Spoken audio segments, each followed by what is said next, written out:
Testing, testing.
We're gonna start class soon, online. For Hartford. Okay. So we'll get the class started momentarily. Y'all wanna get y'all questions ready that y'all have for the school, and we'll be ready to rock and roll in 1 second.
Turn your mic on. Your mic is good, sir. Mic is good, okay. John, sir. So they said they don't have any. You want to protect the equipment like what? Like I don't know, like basically like something to cover myself. So if anything fall off while I'm taking off their clothes and getting them in the shower, you trying to keep them liquids off you, huh? Con, not just the liquids, the solids too. I hear that, the solids too. And it's if I may, sir, I was since it was my first day in that type of job, they have to tell you and warn you about the problematic ones. And they warned me about 2 of them. Do it on purpose for attention. I'm like, oh hell no.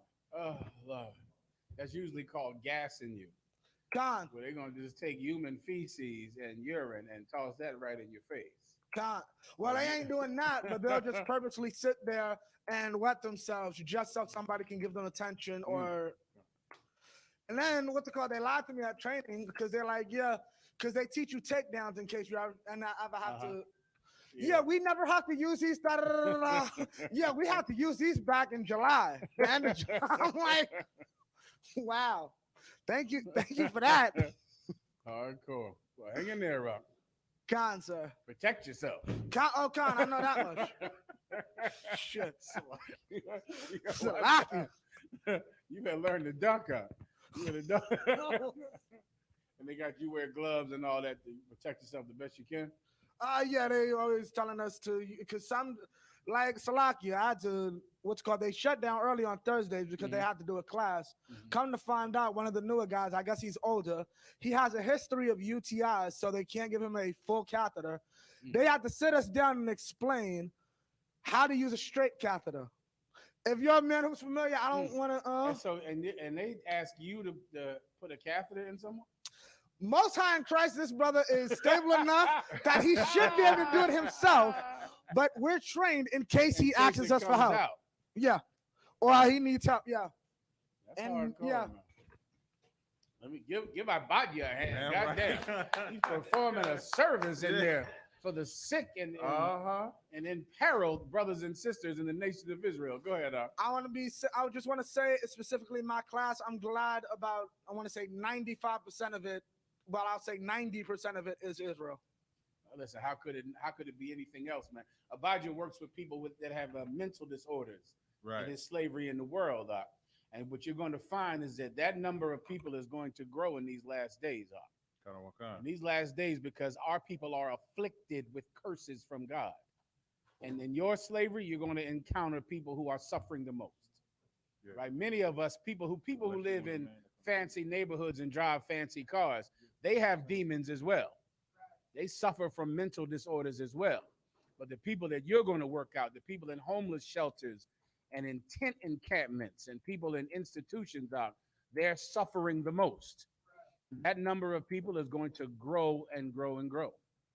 So, of course, they're going to need people with compassion, people with kindness. Too many times in America, people who tend to the people who are suffering the most are the most cruel. Right. Because they don't believe that those people have any humanity at all to salvage. That's right. And so they're cruel to them and unkind to them.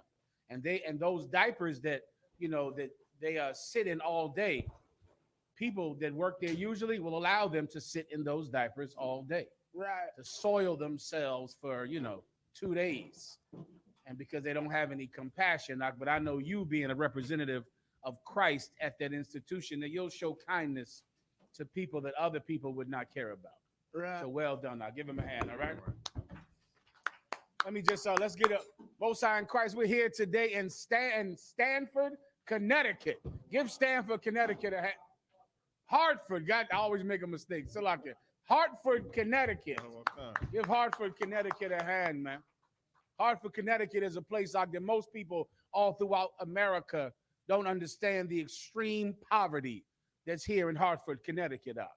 Terrible poverty, terrible drug addiction issues out here in Hartford, Connecticut. And now, of course, Hartford, Connecticut has the solution to drug addiction, the solution to the climbing murder rate and crime rate. Hartford, Connecticut needs a revolution, brother, a revolution back to the commandments of God, back to the path that we left so long ago and are in desperation after.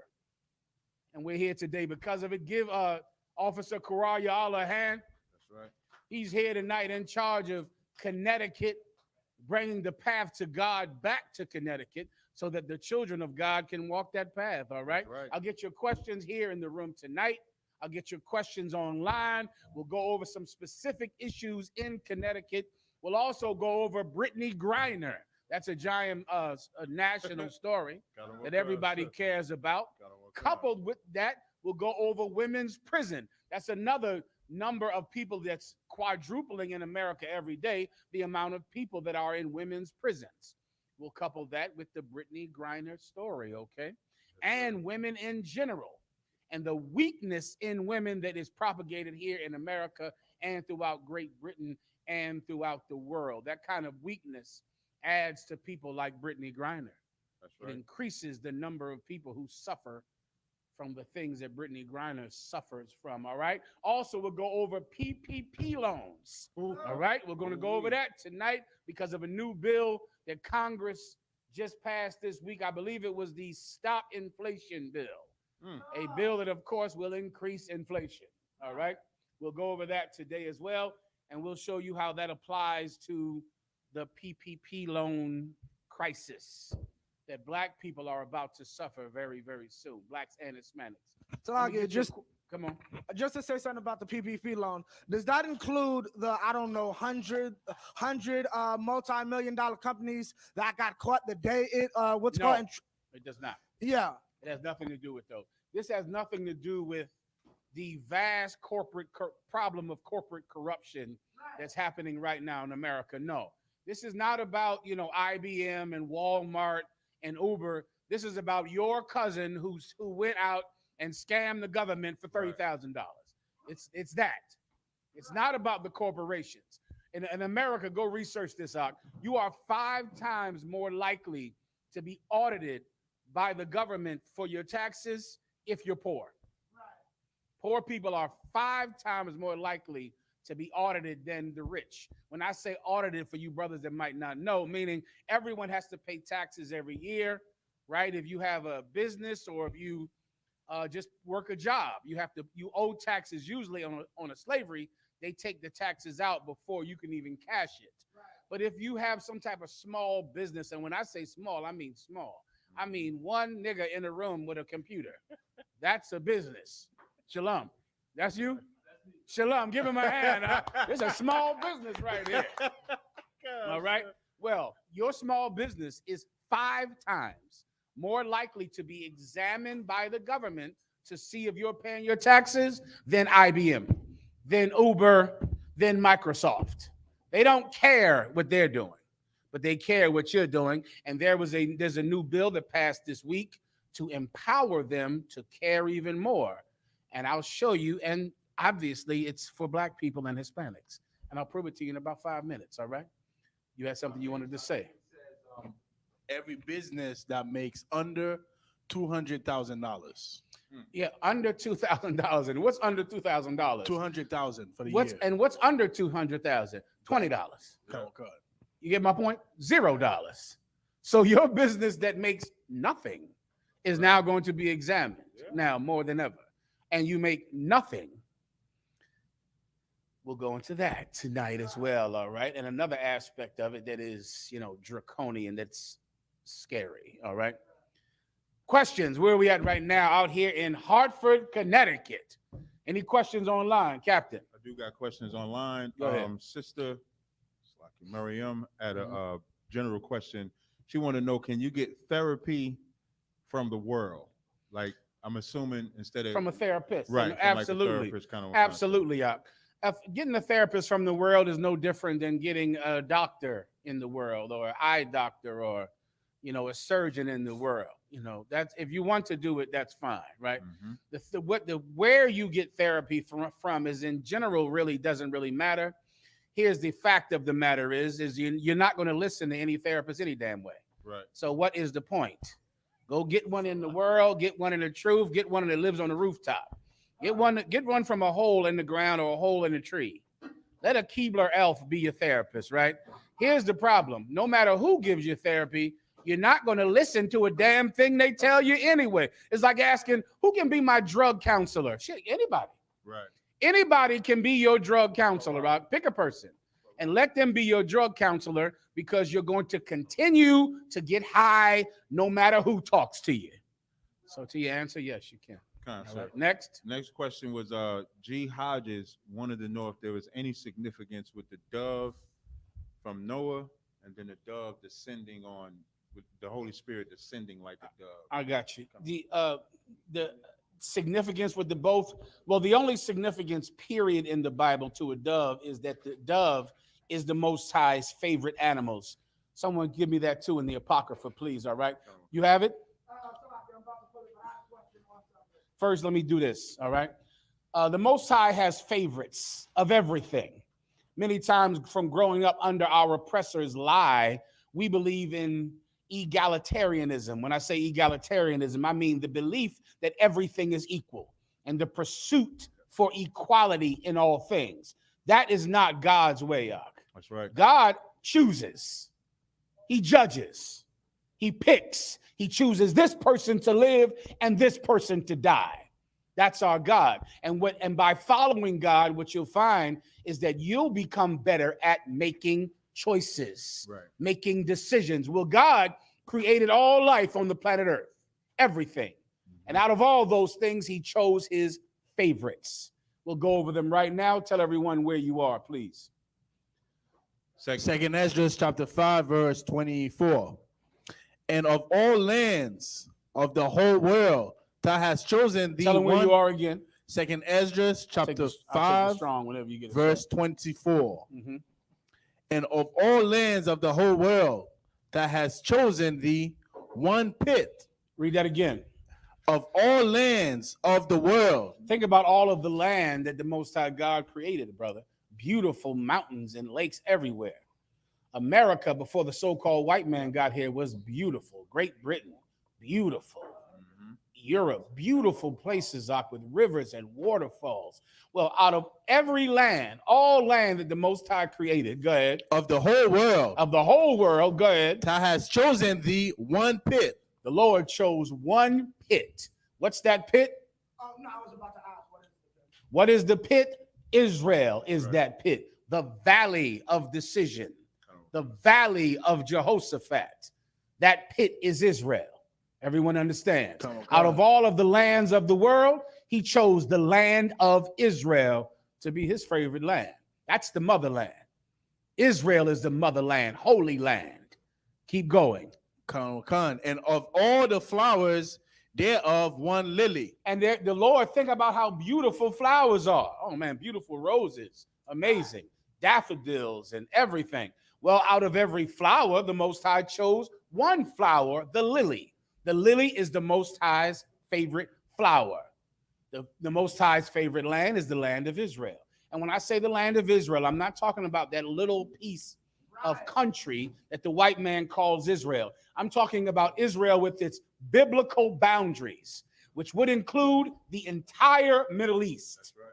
What you call today the Middle East is actually the land of Israel. Afghanistan is in Israel. Iraq is in Israel. Kuwait is in Israel. So what you call the Middle East is the Most High's favorite land. All right, in the Bible, it's called Israel. The Most High's favorite flower is the lily flower. The captain can put a picture of a lily up on the screen for everyone to see what one looks like. Continue. And of all the depths of the sea. And all of the depths of the sea. Think about how vast the waters are. Keep going. Thou have filled thee one river. The Most High filled one river. What's the Lord's favorite river? The River Jordan. The River Jordan is the Most High's favorite river. Continue. And of all builded cities. And of all the cities that are built on the planet Earth. Go ahead. Thou hast hallowed Thou Zion. hast hallowed. Hallowed, it just means separated. Chose. Keep going. Zion unto thyself. He chose what? Zion unto thyself. He chose what? Zion unto thyself.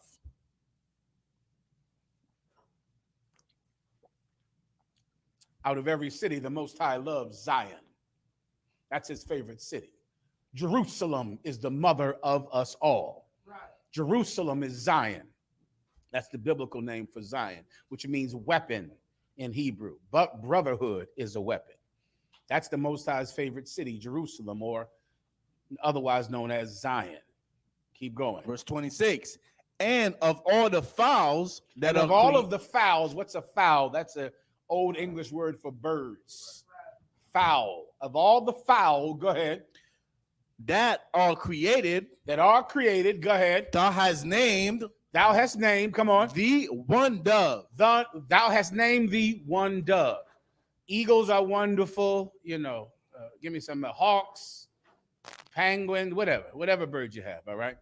The Lord's favorite bird is the dove. What do we call doves today? Pigeons. A pigeon is a dove. About you. Just wanted to clarify, with Christians and their fascination with Esau and his wife, Right. when it says dove, it means every pigeon. Now we see Every pigeon, right. Okay, just wanted to That's clarify. correct. The pigeons out there in Manhattan and in Brooklyn, those pigeons, those are the Lord's favorite creatures. The pigeons here in America came from France. They were shipped over here to America in the turn of the century for food. It was unpopular. People didn't eat them. They just let them go. And now that's why pigeons are everywhere in America. All right. They come from France. And those are the Most High's favorite animal. Not just the white ones. Okay. Every pigeon is the Lord's favorite bird. All right. Come on. Just wanted to clarify. Is there any link between the fact that we spent centuries in France? Oh, no. There's no link kind of about that. No link at all. All right. It was just for food. It was just what people ate, like chickens or anything else. All right. But it's the Most High's favorite bird. So whenever you read about a pigeon in the Bible or a dove in the Bible, that's the only significance it could add, is that it's the Most High's favorite bird. Right. Let me give you a few more favorites and then I'll go on. Go ahead. And of all the cattle that are made. Of all the cattle. What is cattle? Cattle are beasts of burden. Sheep, cows, bulls, not the bulls. They're the same. You get my point. It's cows, buffalo, whatever, right? Of all of the animals with split hoofs and that eat grass, that's cattle. All right, go ahead. That are made, that has provided the one sheep. Of all of the cattle, the Most High's favorite is a sheep. That's the Most High's favorite, which is why he refers to us as his sheep and him our shepherd. Continue. And among all the multitudes, of people. Read that again. Among all the multitudes of people. There are so many people on the planet Earth. And I know you believe in egalitarianism. You believe that all people should be equal. All animals should be equal. All flowers should be equal. Why? Because the Chinese, they have a beautiful culture. All of with the yin and the yang and the karate. Is that the karate? No, the kung fu. And the big wall over there everybody loves. And all that food and 4 chicken wings and fried rice. All of the wonderful culture that the Chinese have. And the Japanese with the raw fish and the karate chopping and the black belts and all of the, the kitties, the Hello Kitty, all of your anime. You love that anime. Well, that's Japanese. The Africans, forget about it with the, cannibalism and the flies and everything, right?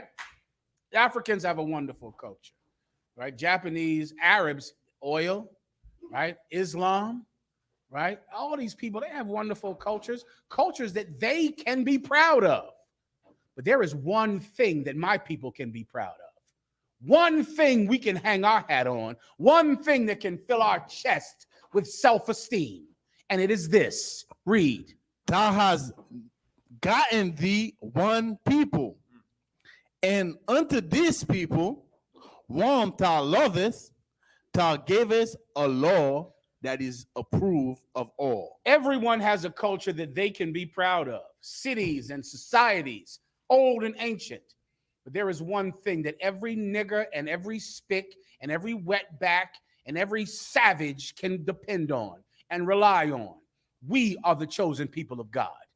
We're the people who God chose of every people on this planet Earth. Though they have great cities, great histories, great culture, they're not God's chosen people. Black people are. Hispanics are. Colombians are. West Indians are. Haitians are. That's our claim to fame. We're the children of God. Anymore. Nah, sir, that's it. Everybody understands. All right. So now the pigeon is the dove. The dove is in the Bible. When Moses, Noah had the ark, the big boat.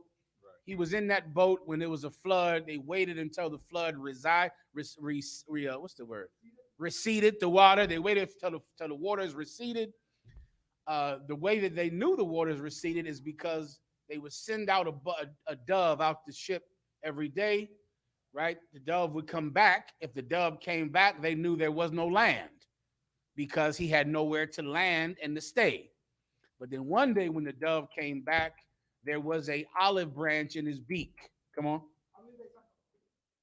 Okay, solid. They sent a raven first. One day that the dove came back, it was a branch in his beak. That's how they knew he found land.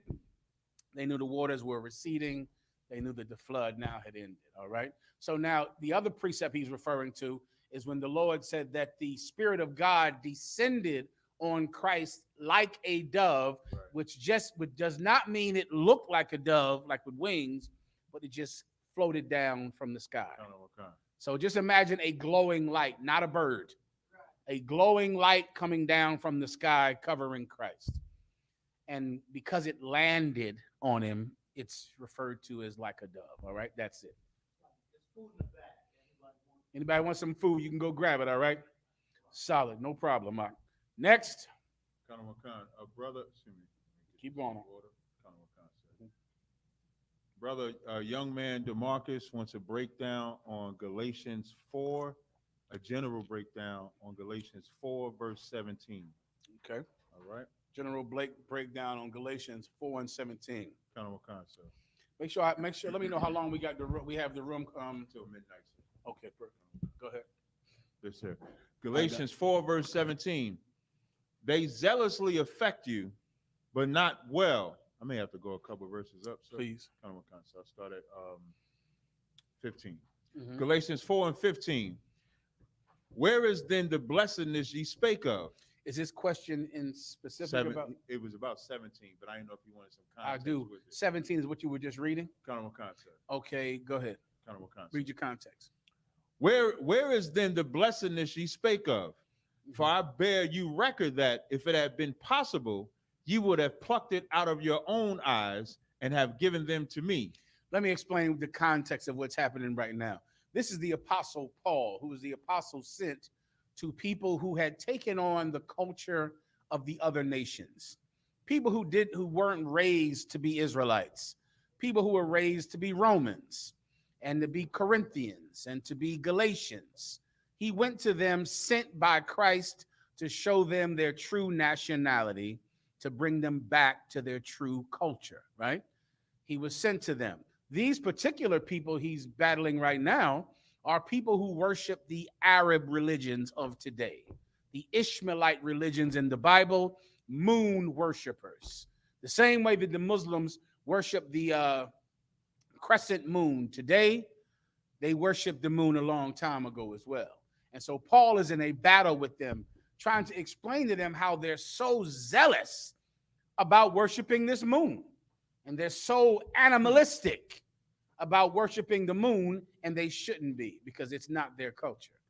That's the context, all right? So just remember that as I begin to break this down. You got it up. Verse 16. Am I therefore become your enemy because I tell you the truth? Again. Am I therefore become your enemy because I tell you the truth? If you want to understand what's difficult about being in the Israelite school of UPK under commanding General YAHANNA, to understand this could maybe widen your appreciation of what we do for you. Right. People hate us, not because we're drug dealers, because we're not. Not because we're criminals, because we're not. If we were drug dealers, everyone would love us. The neighborhood loves drug dealers. If we were murderers, we would be loved. The neighborhood loves murderers. We're hated. We're hated for one thing. We tell people the truth. Right. We don't lie to people. We don't lie for money. We don't lie for gain. We don't lie for acceptance. We don't lie for political power. We don't lie. And because we don't lie, we're hated. Have I therefore become your enemy because I've told you the truth? I could only, My God, I can't even count how many times I've had to battle a black Muslim that wants to kill me. That wants to kill me for simply saying the truth about Islam. That Islam is an Arab religion and it's pagan worship. It's the worship of a black stone in Mecca, a black meteorite that since Muhammad, or Salakia, before Muhammad, Right. people thought was miraculous and they thought it was God. They thought the stone itself was God. Right. And then there's a religion propped up off the belief that this stone is God, and that is Islam. And that is what it is. And it's a religion that is tailor-made for murderers and criminals and drug addicts and drug dealers. And that's the truth of Islam.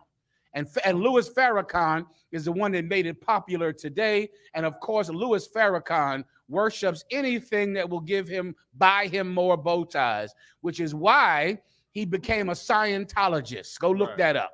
He began to worship L. Ron Hubbard and Scientology simply for the sake of making more money. And that's just the truth. And he, working together with the FBI and working together with murderers in their own organization, murdered Malcolm X. And that is just the truth. That's the truth of Islam. Read that scripture one more time. Am I therefore become your enemy because I tell you the truth? What's the truth of Christianity? Christianity is white supremacy.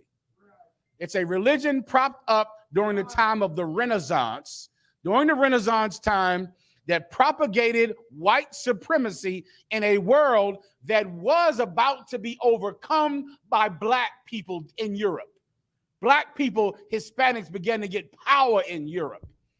All of their quality and all of their good skills began to shine during the time of the Dark Ages in Europe. And then the Renaissance movement came to change the pictures that were painted of the black images of Jesus Christ, the black images of God, to change those images into the images of white men. And then those white men were worshiped as God. And then the worshipers of that white men got military power to kill anyone who didn't have a white Jesus, a white God. And that is the truth of Christianity. And since then, it's been the go-to religion for child molesters, the go-to religion for oppressors, the go-to religion for dictators. That's Christianity. And it was spread throughout the planet Earth by the edge of the sword and the tip of the gun. That's the truth. Read it one more time. Am I therefore become your enemy because I tell you the truth? What's the truth about homosexuality? Homosexuality is a sin before God. It's wrong. It's like any other thing that you like, but God disagrees with. A lot of people like a certain thing when they're a child. People think because there are some children who have a propensity to be homosexual, that means that kids are born that way. Let me explain something to you. Kids are absolutely born with the desire to do things that their parents know they should not do. Else, why would you need parents? If you're going to let a child just be whatever he is born to be, what in the hell is the point of a parent then?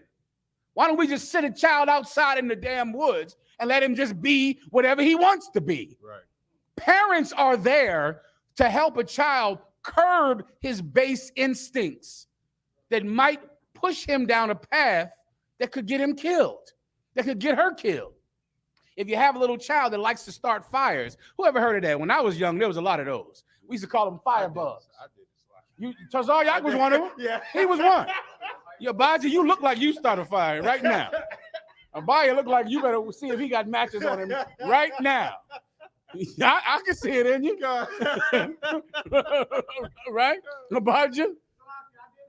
Salaki, I didn't have the intelligence. You didn't know. You didn't know what. Well, Salaki, it wasn't until being an adult and seeing a Puerto Rican sister be mad at her boyfriend and realizing you need something to set on fire first before you put the fire on the couch. You just thought fire was the answer. Listen, that's natural. Just like a little child wanting to wear his mother's shoes is natural. Just like a little girl wanting to be a tomboy, that's natural. Just like sexual games that little kids want to play and touch each other and explore sexuality, that's natural. Parents are there to fight nature and to make children spiritual. Right. Something being natural doesn't make it right. Spirituality fights nature. It fights your base urge to murder and kill and stick your penis in whatever makes it hard. That's what parents are for. But this world will have you believe, because young kids want to wear dresses and you little girls want to dress like boys, that means you should allow it. No. Homosexuality is a sin before God, and if you don't believe it, the monkeypox all over you will explain it to you.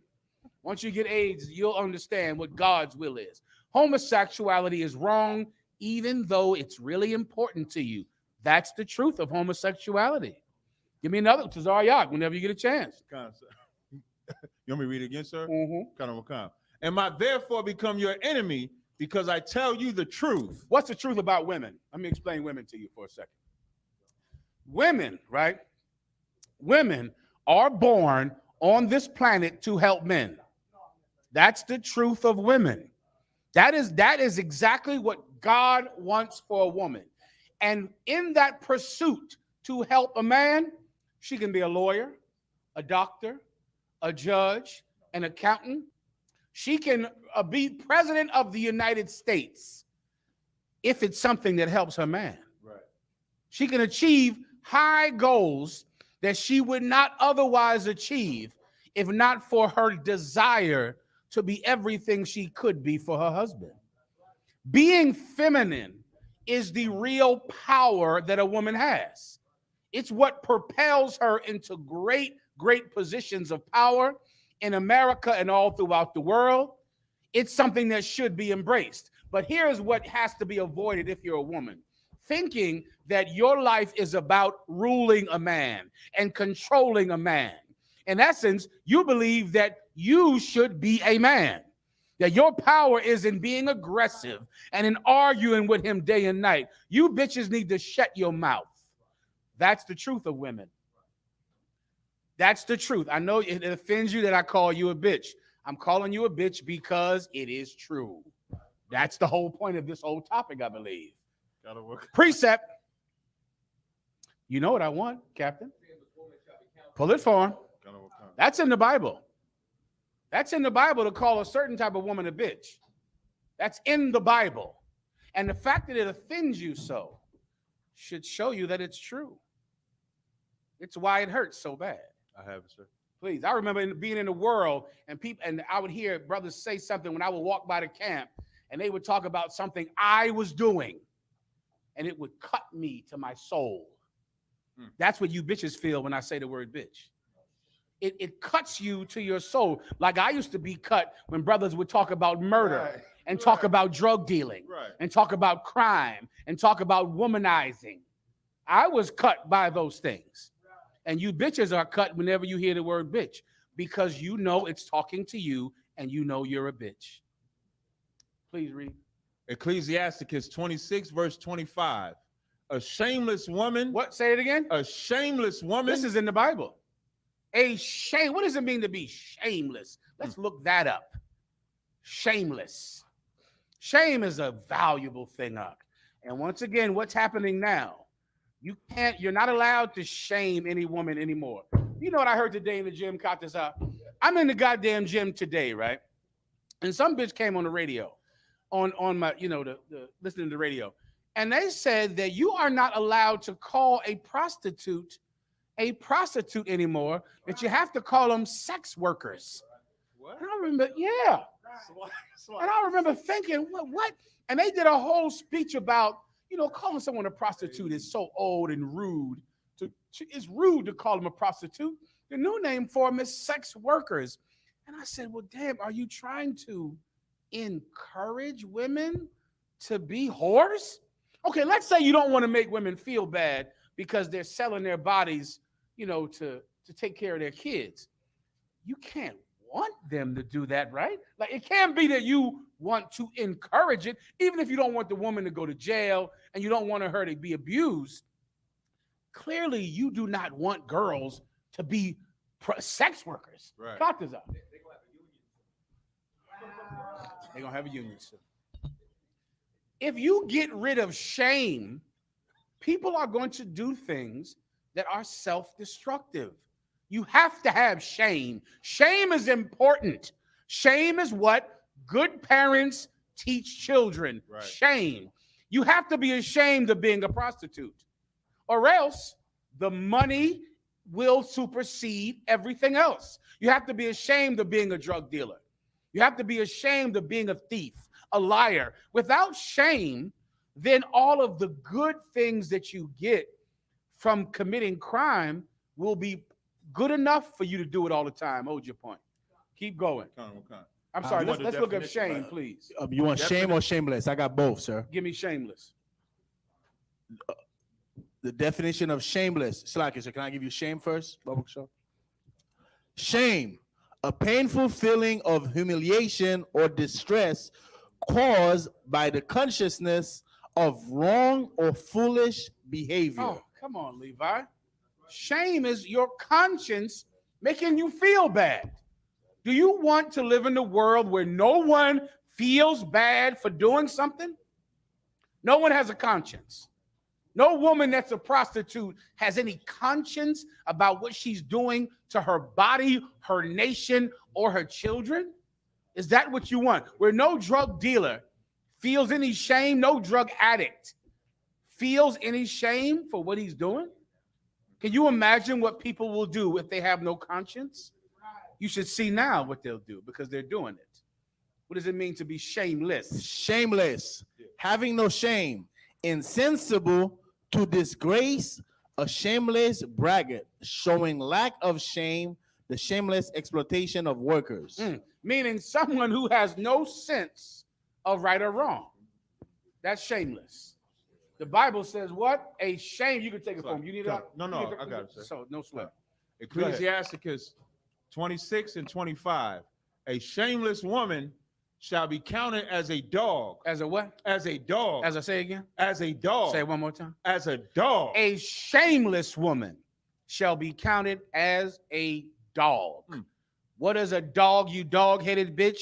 A dog is a female dog is a bitch. That's in the Bible. Come on. I have the definition of bitch in the web. If you don't mind. Yes, sir. Bitch, from the Merriam-Webster's dictionary, the female of the dog. That's what it says. That's what it says, you dog-headed bitch. That's what it says. Now, if that affects your conscience, if that makes you feel ashamed, then this is something that you can rely upon. You don't have to be a bitch. I didn't have to be a murderer anymore. I didn't have to be a criminal. I didn't have to be a drug dealer. I didn't have to sleep with other men's women. I could change myself to become the kind of person that I could be proud of. You can do that. You don't have to be the kind of person that is so wicked that you have to force other people not to tell you about yourself. That's problematic, right? Because, of course, you can't force the whole world to not talk about what you do, right? That's very difficult. And although you could try to have a campaign where you're not allowed to shame anyone anymore, and you could have slut marches and slut campaigns to make sure no one makes you feel bad anymore. Well, baby girl, you're still going to have to look in the mirror, right? You still have to go home at night. You'll still have to look at yourself, and there won't be enough weed or enough pills to get away from yourself. One more time, Captain Tazaria. A shameless woman shall be counted as a Now dog. go back to the other precept.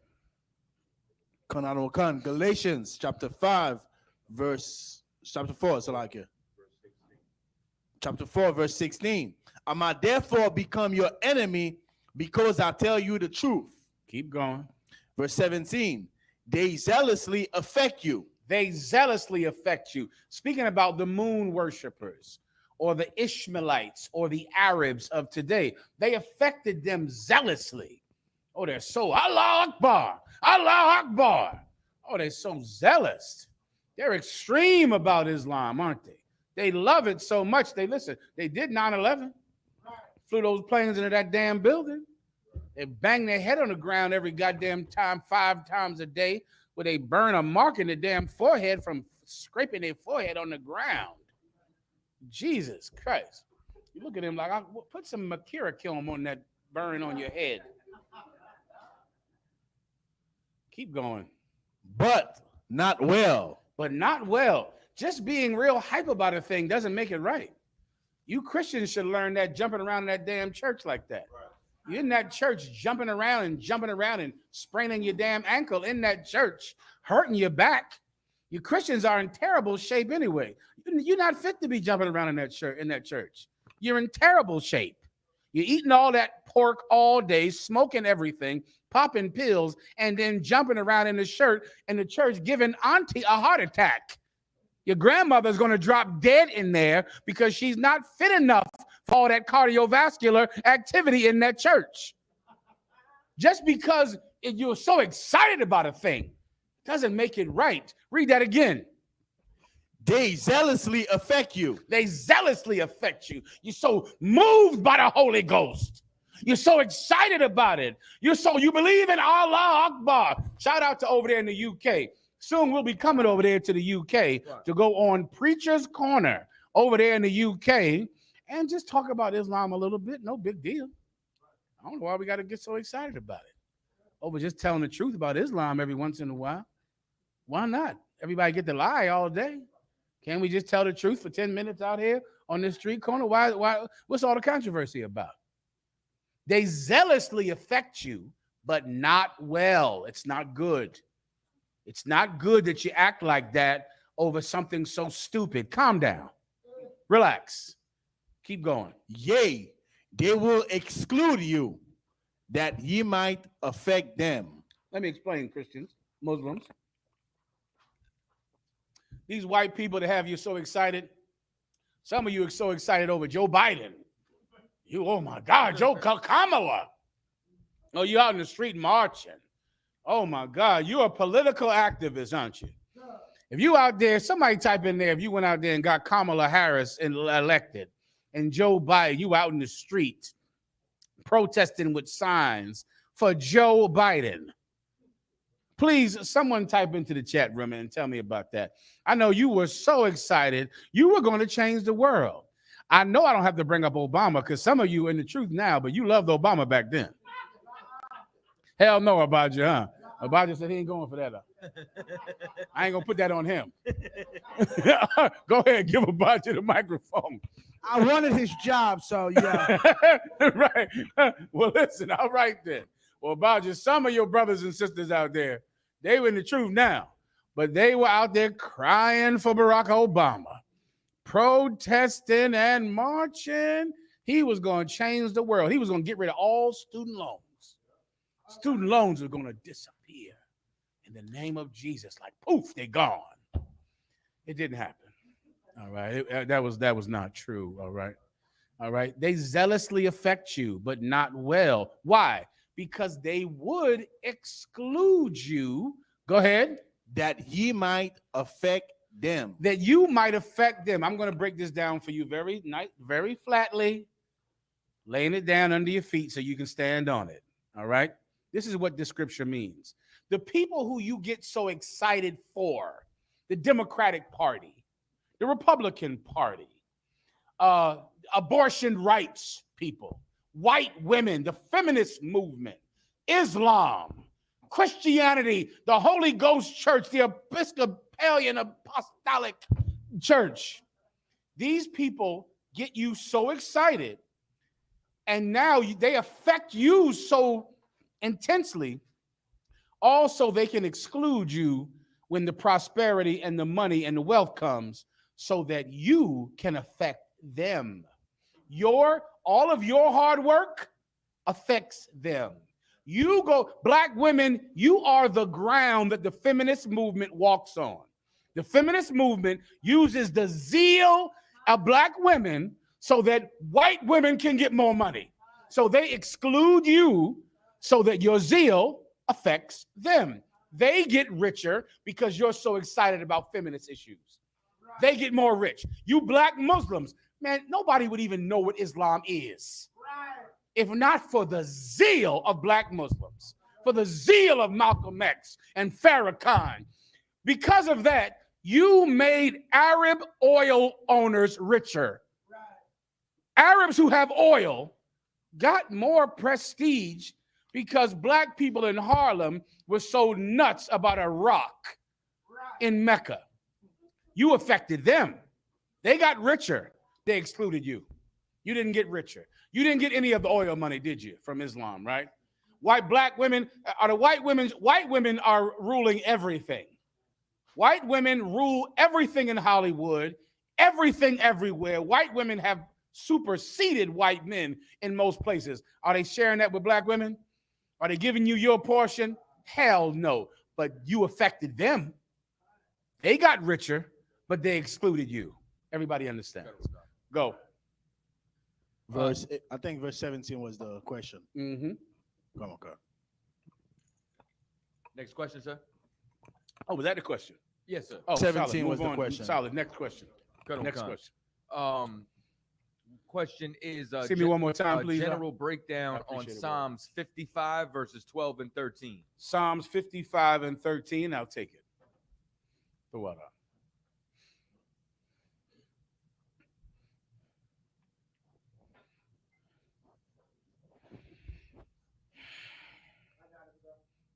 You're up. Psalms 55 and 13.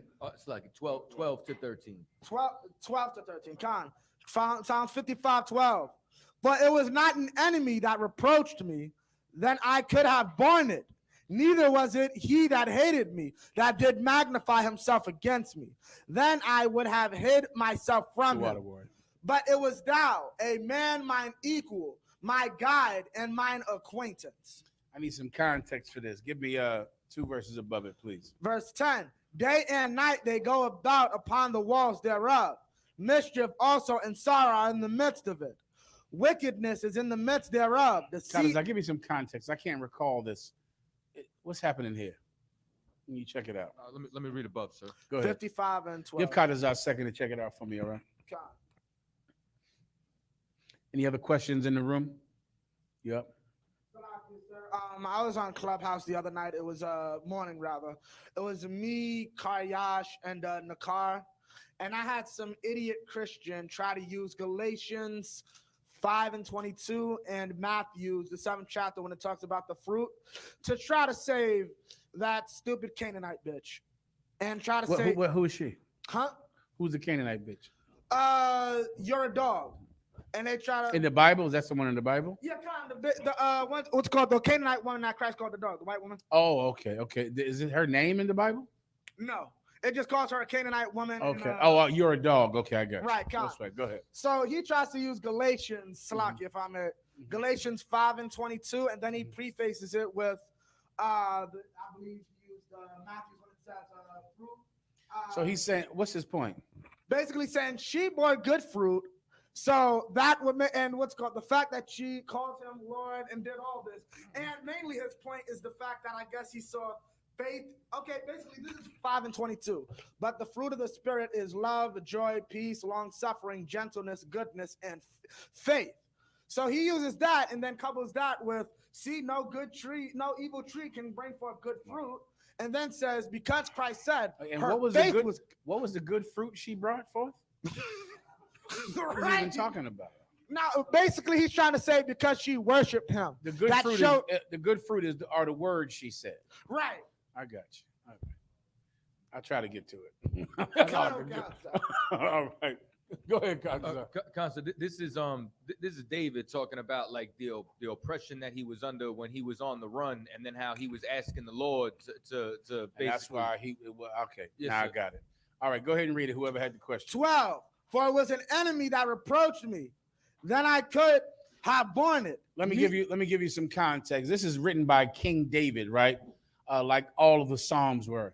Some of the Psalms were written during a time when King David was a fugitive from the law. He was enemy of the state of Israel because the king of Israel sought to take his life because of jealousy and rebellion against God's will that now David would be king and King Saul would no longer be king.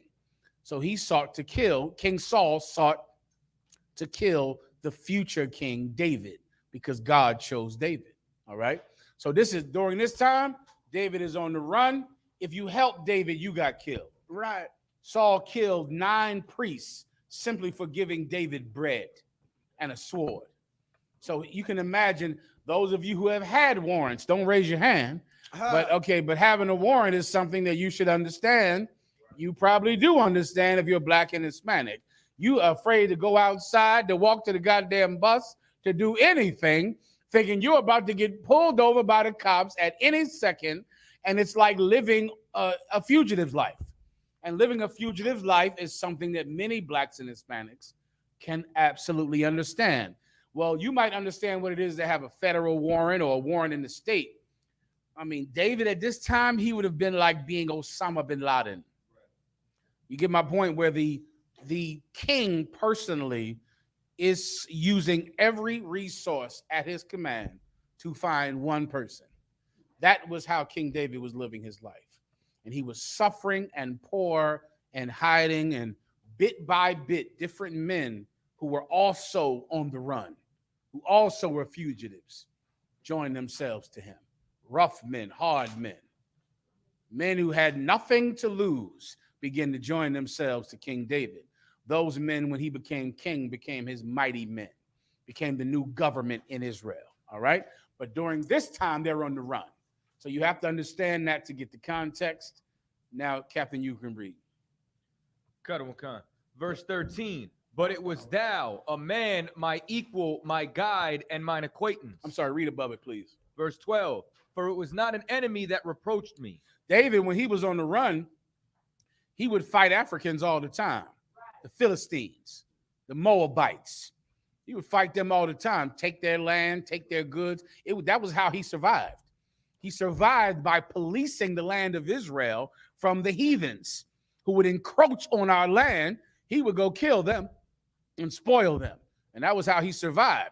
If it was one of them, he would know what to do. He would just take off their heads and kill every last one of them. He knew how to fight if it was an enemy. If it was a clear enemy of Israel, he knew what to do. But this wasn't that. This was his brother. His brother was trying to kill him in this case, and it gave him such confusion on what to do. Continue. Then I could have borne it. Then he could have bared it. If it was just another heathen trying to kill him, he can handle that. He can bear that. Go ahead. Neither was it he that hated me that did magnify himself against me. Neither was it him that hate him that magnified himself against him. All of these enemies he had, it wasn't one of them. It wasn't them, not this time. Go ahead. Then I would have hid myself from him. Then he could have just ran from him. Go ahead.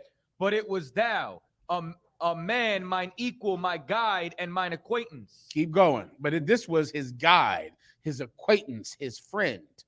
Because King Saul, he and King Saul were close. Remember, King Saul promised that David could marry his daughter after David killed Goliath.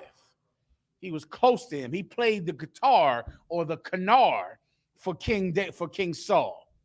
And King Saul enjoyed David's music when he would play what you call today the kenar, or what you call today the guitar, which was called at that time the kenar. King Saul loved David's music.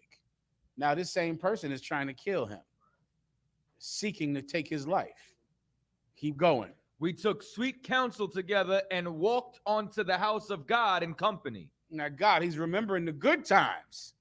God damn, you're trying to kill me now? We took sweet counsel together. We talked with each other. We went to the temple together. Go ahead. Let death seize upon them, and let them go down quick into hell, for wickedness is in their dwelling and among them. Meaning there's going to be great punishment for betraying such a wonderful friend. And friendship, is, biblical. It's what the UPK is based on. We call it brotherhood. It's everything we have. Give me when King David cut the skirt off of King Saul to show him what brotherhood was. All right.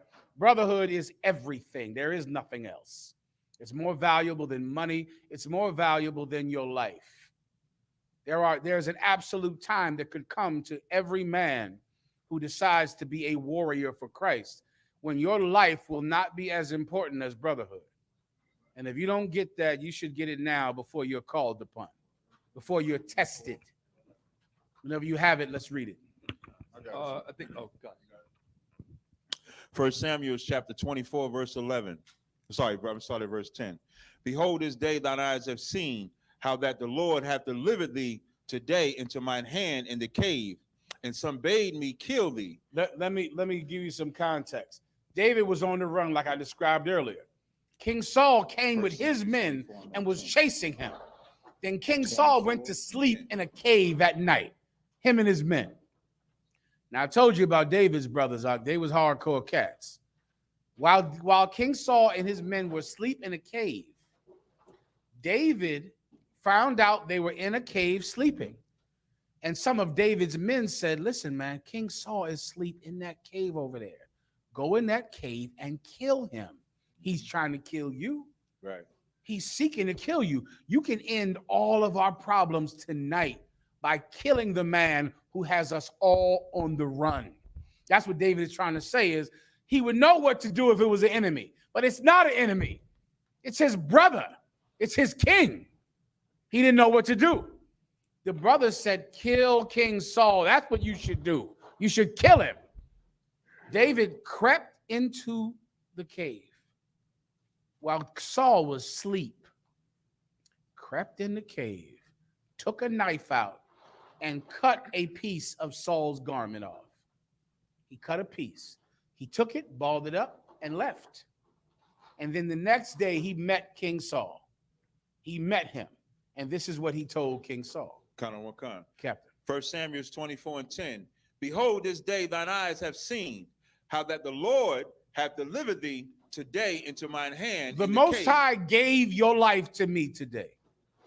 What you're reading right now is how brotherhood works. That's right. The Lord gives your life to me. Let me tell you, brothers, something, man, and listen to this carefully. Most of you will not understand what that means.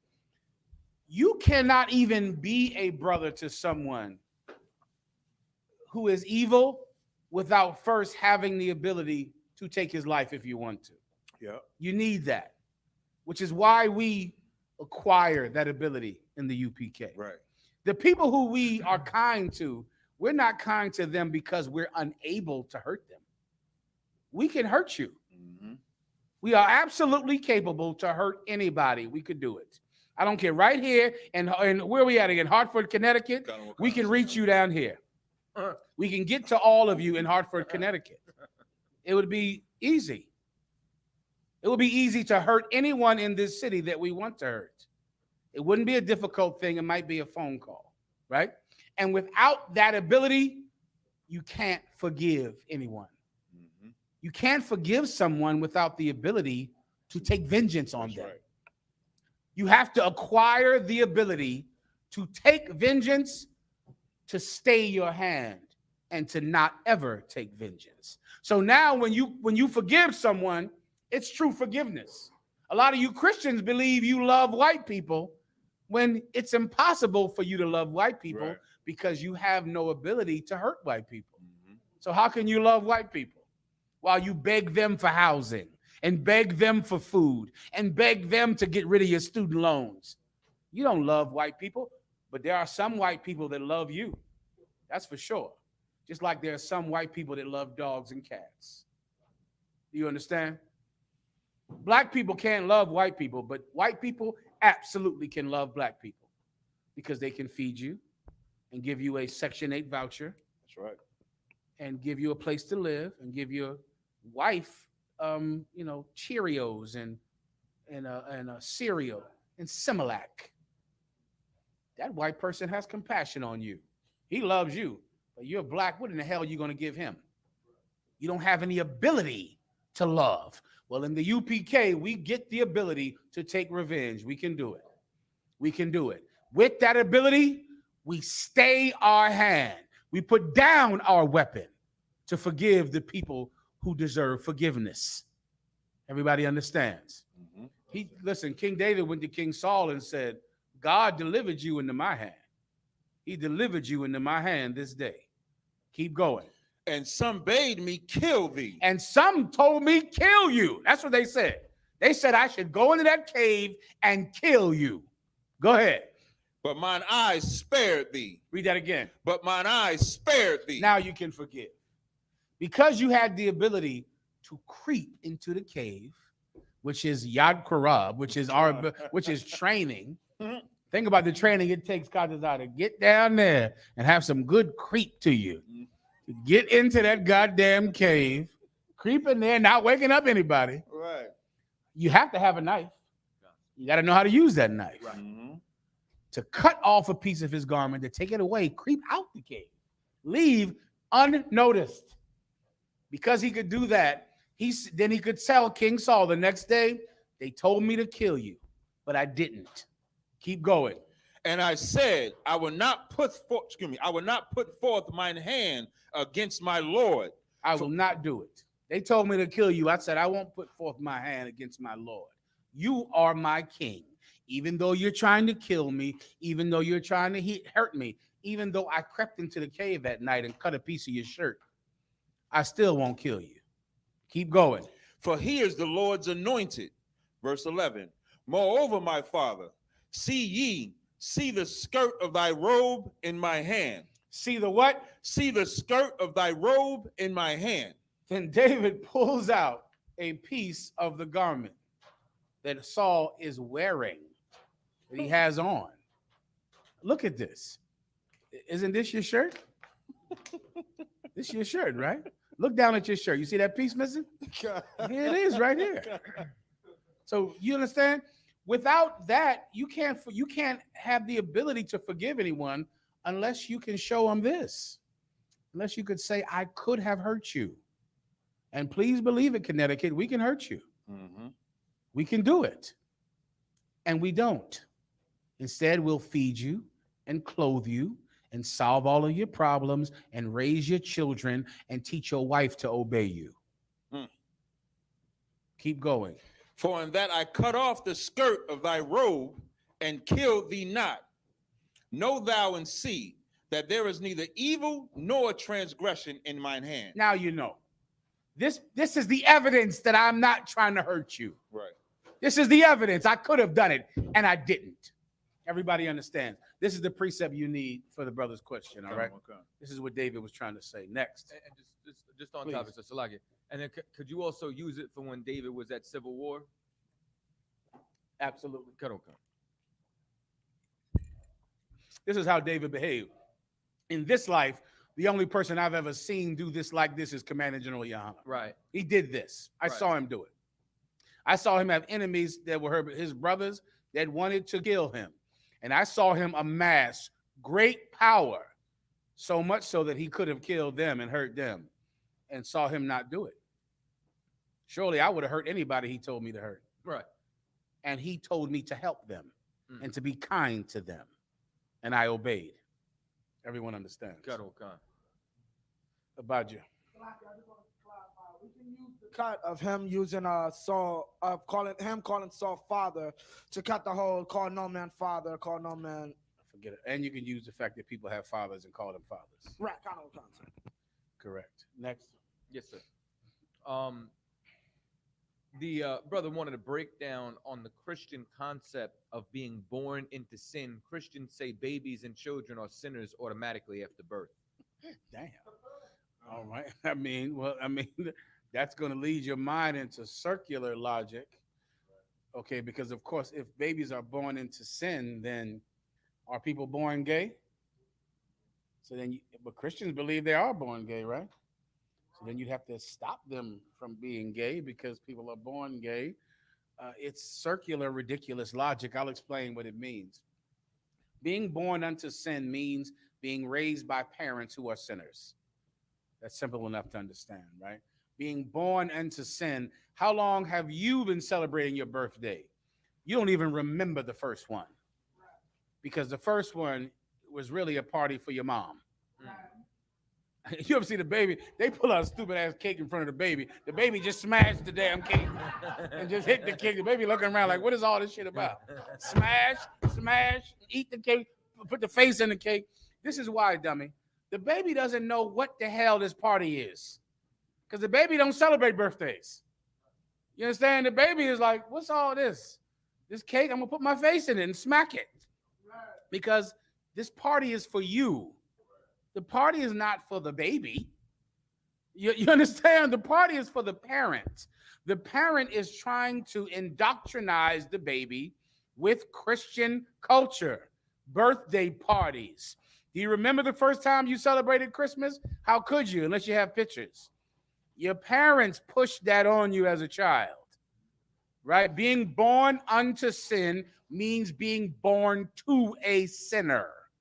That's how you are born unto sin, because there is some sinner that taught you the sin that their parents taught them. And then there comes a time in life when you're required to reject the sin of your parents, like Abraham did. Abraham left his father's house and went to gain the kingdom that God gave him. You're going to have to go against your parents eventually to serve God. It's how it works in 99% of the cases. Okay. Is everyone born in a situation like that? No. Some people are born in the truth. Some people have righteous parents, but that is rare. That is a rare occurrence. Everybody understands. Come on. Brother wants a breakdown on Romans chapter Hold 10. up. Why do I have to bring this out when it says it right where the precept you just pulled?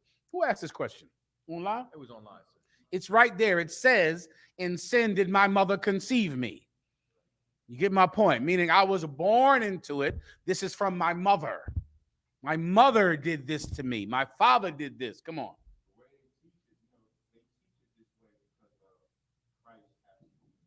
Oh, forget about it. So sex. So all sex is evil. I got you. That's what the Catholics say, of course. But it's like the sins of the father passed down to the third and fourth generation. So we're born in sin because. Okay, born in sin. Okay, because of the sins of our parents. Right. Yeah. But that's the same thing I'm saying. That's That's it. So I'm saying exactly. That's like when a you're precept. bingo. Yes, when sir. you're Yes, born to a sinner, then now you sin because your parents sin. That's it. They teach you their sin, they pass it to you, and of course they were sinners, and so they pass you all the curses they accumulated, and of course you continue them by continuing the same sin they committed. Everybody understands. Cut on, cut. But you don't have to. You can change, which is why we're here in Connecticut tonight, to provide a path for you to change, to be a better person. Next. Cut on, cut. A brother wants a breakdown on Romans chapter 10, 6 through 8, sir. Read it. Romans chapter 10, verse 6. But the righteous. Before I go, who made the food? Give them a hand. They rocking and rolling, huh? Goddamn. Must be good, Captain. It is, sir. All right. Shout out to Benjamin in Connecticut. You can lure me into a trap with that Rasta pasta. Goddamn, the Rasta pasta, huh? Oh, the Rasta pasta. You remember Benjamin? She's a Benjamin? That's a Levite. The Levite made the Rasta pasta. Give her a hand. Give the Levite sister a hand. God damn. Your rib makes is that the one with the rice or a different one? Listen, this sister makes the best rice on the planet Earth. Huh? On the planet Earth, now I know she got Rasta pasta to compete with the rice. Give her a hand. Well done. Come on. Oh, the Benjamin mama. How's mom? Get her on. Get her on. She's from Connecticut. Go ahead, sister. Get it on, sis. What's your name again? Akara. Give Sister Akara a hand, man. Come on. You want to say something out? Okay, no, I'm sorry. And Captain Zaryak got gift baskets coming for women. If y'all want to give a written commendation, I'm just throwing it out give there. them a hand. The gift baskets. I'm assuming they're gonna smell good. I can smell them now. Sisters, you finna smell better than you already smell. You ain't think that was possible. It's coming. Well done. Well done. Go ahead. Romans chapter 10, verse 6 through 8. But the righteousness which is of faith, speaking on this wise, say not in thine heart, who shall ascend into heaven? That top part again. But the righteousness which is of faith speaketh on this wise. So this is talking about, let me try to sum this up for you, lay it down nice and flat for you, all right? Some people debate about being righteous. right? It might happen in the fake Israelite world, in the Christian world, where everyone says, I'm godly. No, I'm godly. I'm saved. No, I'm saved. I know God. No, I know God. Where people will compete and debate on which one of us is actually more godly. People have seen that before, especially with the invention of the internet. Everyone on there is an expert in God. Everyone knows God. Everyone competes to say who's righteous. If you actually want to be righteous, instead of arguing about who's righteous, this is a better way to go about it, all right? Now read it from the top and I'll break it down for you. But the righteousness which is of faith speaketh on this wise. But if you actually have faith, right? What is faith? Faith is the evidence of your belief in God, tangible and in front of your enemies and allies. It's right here.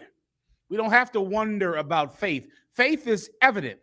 You make it clear. You make it tangible. You can say you believe in God, but the work that you do is here. You brothers and sisters in Connecticut, tonight you were able to show your faith, to show that you actually believe in saving the lives of the people in this city, the people that no one cares about, the people that are forgotten here in, say it again, Hartford, Connecticut, the people that are forgotten. I was driving here. You living in hell down here. Hell.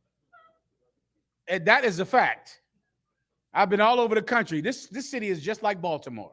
If you want to know a comparative city, this is Baltimore. It's riddled with drug addiction and homelessness and poverty. Hold your point. Riddled with it. And a city that is this the capital of the damn state? Oh my, is Harvard here? Is blow my mind with this. Sister, is Harvard University in this city? Or is it Harvard somewhere else? I think it's in Massachusetts. Brother in the back. But what's the Yale? Is Yale? You're telling me that Yale University is here? How far is Yale from here? A half hour from here, I'd be at Yale University. Brother, we're in hell. We're in hell here. The drug addiction and poverty and crime and corruption. Get the brother in the back. You from here, Rob? Come on up. Give him a hand. Give him the microphone. Break it down, huh? Put him on the mic, son. Put him on the camera. The water. Come on. Go ahead. The brother got you. Go ahead, up. You actually have Trinity College, which is a Ivy League school, which is in Hartford. I've heard of it. Right. Trinity College. That's a rich upper crust college. Right. Trinity College. That's super Christian or Catholic or something. Trinity College, isn't it? Right. Catholic college. Right. And Yale is a half an hour from here. My God. Yale University. And what is it like living in the Black and Hispanic community in Hartford, Connecticut? Like you said, you have hell. You have a lot of drug addiction, a lot of alcoholism, a lot of abuse from female to male and male to female abuse going on. And do people ever think about the fact that Yale University is here and it's so close by, and Trinity University? Do they ever think about the dichotomy of this place that is the most famous college, might be on the planet, for raising every president, all of the congressmen, the government of this world came out of Yale University, right? Do people who are Black and Hispanic here ever think about the difference that all of that power is here and yet poverty is here as well? Sir. They don't consider it. Sir. They don't even see the fact that the college campus is rich and all around it is poor. They don't even see that. Amazing. Give him a hand. The water. Amazing. The water. I know. Well, listen, let me tell you something. You're here as well, right? You're here. Remember that. Give him a hand. Also, there's a precept about it where, behold, I saw under the sun, the place of judgment was there, and the place of righteousness was there as well. You'll find that happening. You need me? If someone else can pick up reading for a minute, we're in the top 6. Do you think? Someone read for the brother. Abijah, come on. No, I just want to make sure the camera was good for you. Okay, just check the camera out. Coral Yala. Also, I want to say that the camp spot right in the middle of Yale. Give him the microphone. Tell everyone. I'll give him the camera as well. Levi, someone give him the camera. Now, I just want to say that our camp spot is right in the middle of Yale, right dead in the middle of Yale University. Yale in New University. Haven, And then you this say, Saturday. you white people at Yale, you're supposed to be supporting the Israelite School of UPK. Like Yale University, they love the claim to be so liberal and so progressive. They should be donating all of their resources to the UPK. Every goddamn penny. Give the brother Connecticut in the back another hand. Give him a hand. Let him break it down. Just to expand on what Officer Quayala said, not only is our campsite there, but on New Haven Green is where they used to sell slaves that came off the ships. Give him a hand. Right there. Let me tell you, cities like this can really make you understand white privilege, white oppression, and the hell that the children of Israel have suffered for so many years. Where in so many cities, it's just like this. It's the same. And as much as I've traveled all around the country, I've never seen anything different. It's always the same. It's always some rich place that's glorious and wonderful that only exists because there's a place right here who suffers and dies for this place to prosper. And it holds your point. And it's like that everywhere. It's like that in Los Angeles. It's like that in Philadelphia. It's like that in New York. These places are heaven for one group of people. What you don't know is that heaven only exists because there are people 15 minutes away, 20 minutes away, 10 minutes away who suffer and die so that someone else can be rich.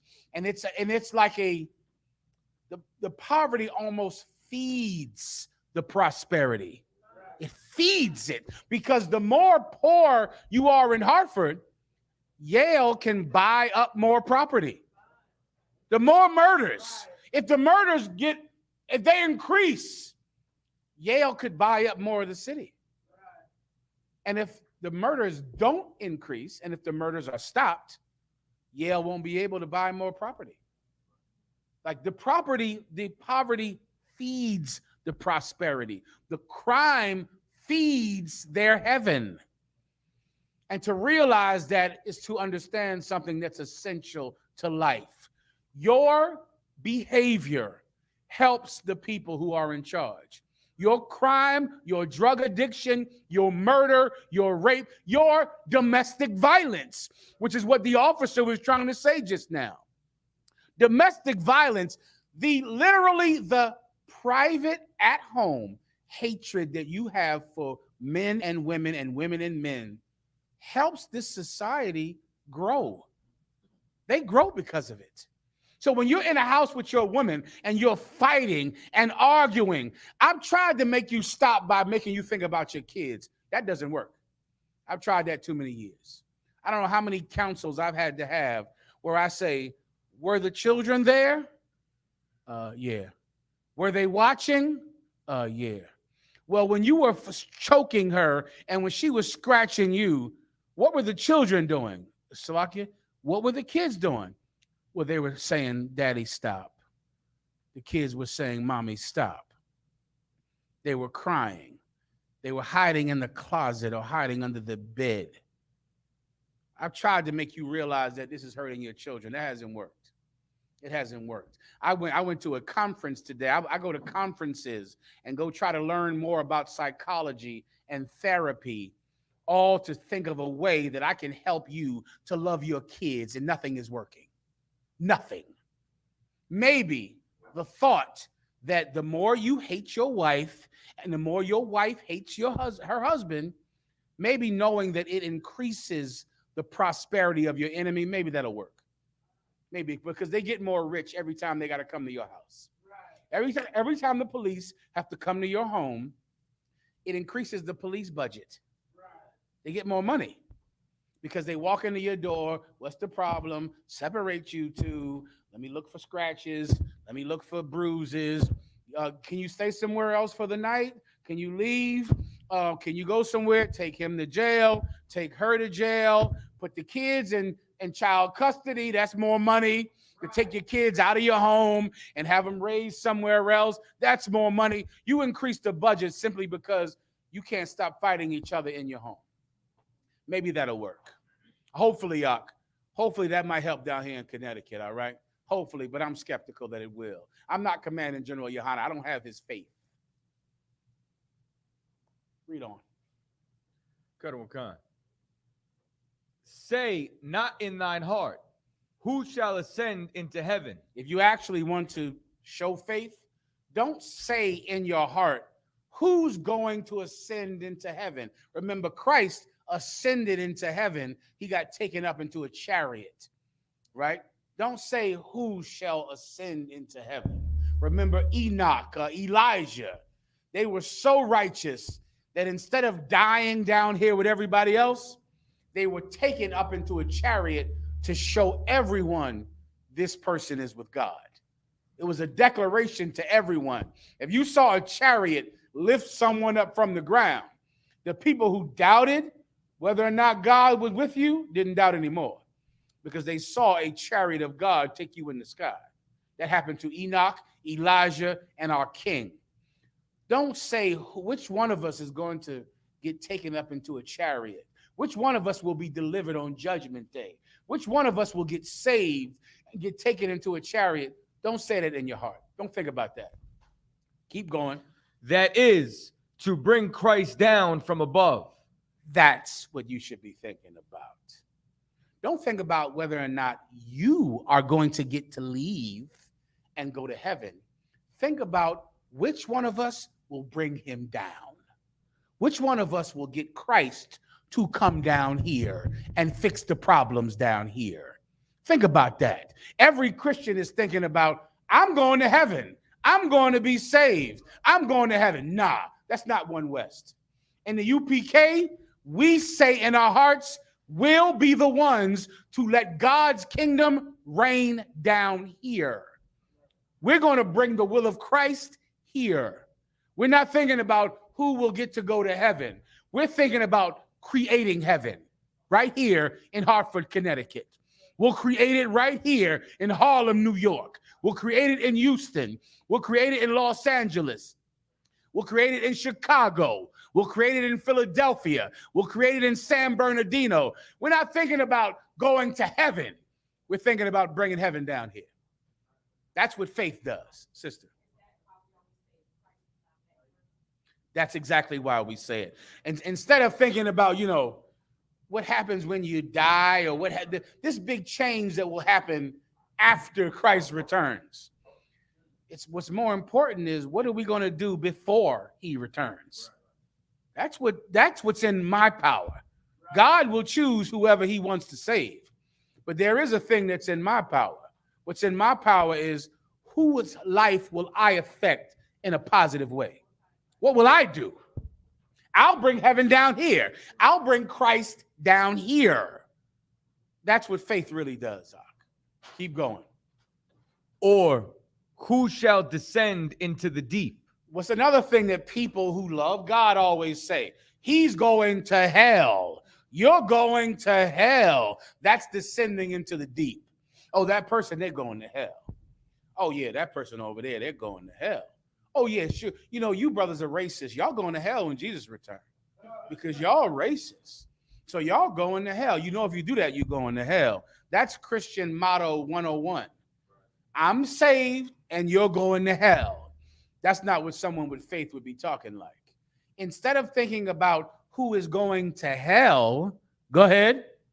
That is to bring up Christ again from the dead. Instead of thinking about who's going to hell, why don't you bring Christ to life?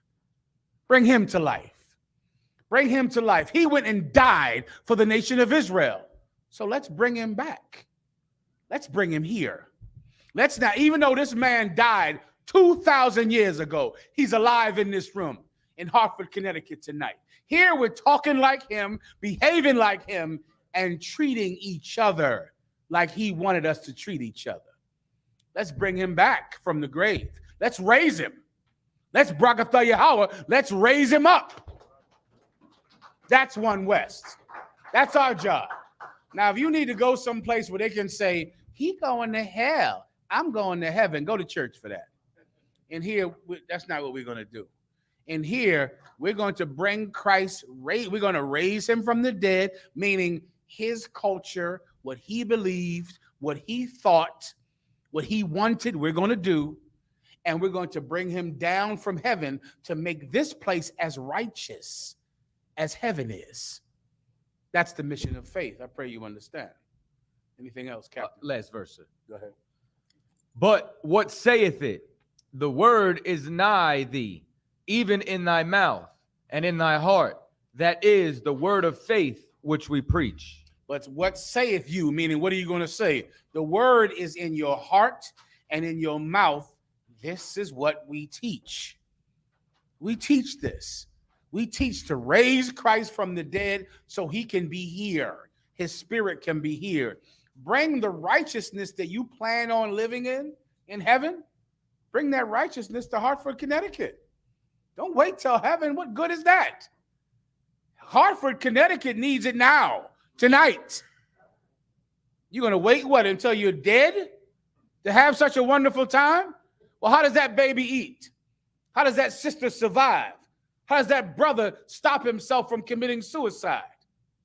You better bring Christ here instead of you thinking about how you're going to join him up there. Bring him down here. Bring him up from the grave so he can live again, so we can treat each other the way he wants us to treat one another. That's what we teach, which is what that part is talking about. That's in our mouth, in our heart, and we speak that, and we just did just now. Everyone understands.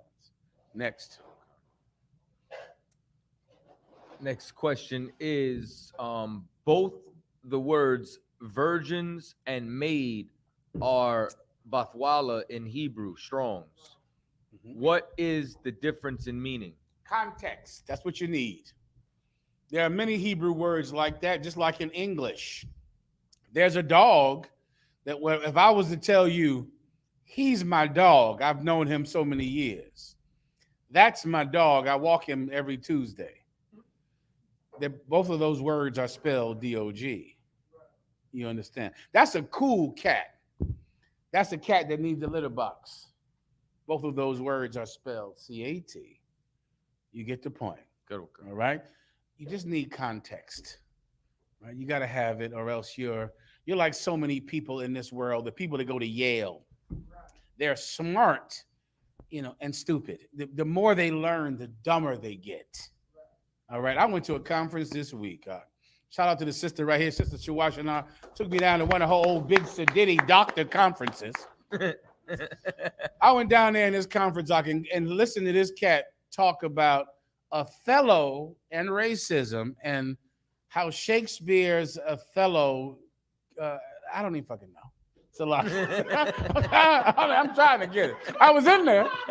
I watched the whole thing. Somehow it was about how Shakespeare's Othello and racism, about how Shakespeare's Othello affected racism, and to examine Shakespeare's Othello through racism, right?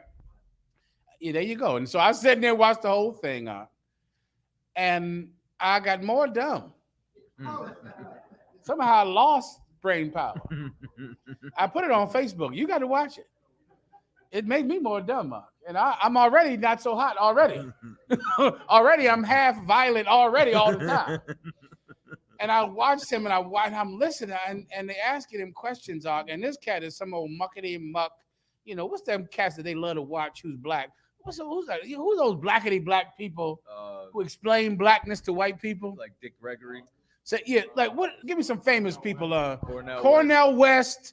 Who's another one? Who's the one with the stars? Who always talks about the stars all the time?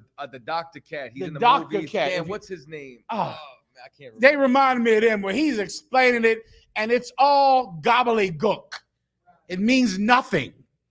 And I see him get up and sit down next to his white wife. As soon as he was done, I said, what is this? What is the point of all of this nonsense? Like, the more he learns, in essence, he's trying to examine blackness like by reading about it. You get my point? You get my point? Like, he doesn't know what blackness is, and he's trying to explain blackness to white people when he understands it from researching it. Right. It's like going to a lion and trying to say, listen, tell me about being a lion. And the lion goes, first, let me go study about it first. Right. nigga, you a lion, ain't you? Like, just tell me what it's like being you. He doesn't know what it's like being black because there is nothing about him that is black other than genes and DNA. But as far as being black, being from Hartford, living this life, he has no idea what the hell that is. He goes and studies it. He learned about being black from Othello. And that's what he was saying. And he learned about blackness from Shakespeare and Othello, not from living in Hartford, not from living in Staten Island, not from New Jersey, not from Brooklyn, but from Othello. God damn, that's a long time ago. Right. Right? And then he spits it back to white people like it's making them understand the black condition. From Othello? Anyway, okay, hold your point. What I would recommend that you do is you might want to learn about blackness from people living it. There are people living it in the thing, and they understand it more than somebody in Yale who doesn't know anything about being black at all. Everybody understands.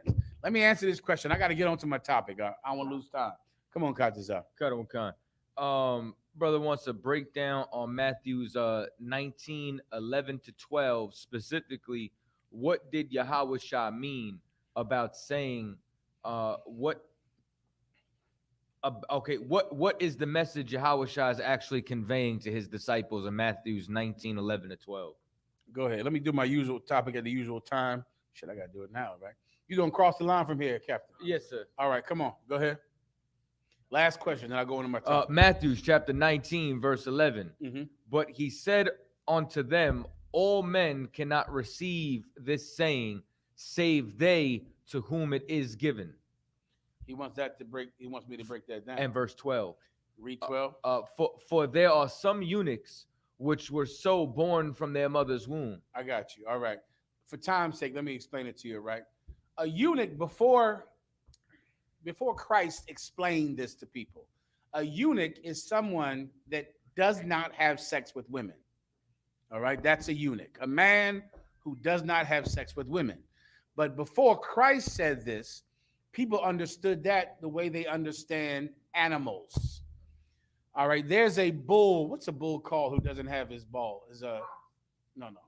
A bull who is castrated is a steer. A bull who is castrated is a steer, right? A horse who is castrated, I believe, is a gelding, right? They understood the lack of sexual desire like you would an animal.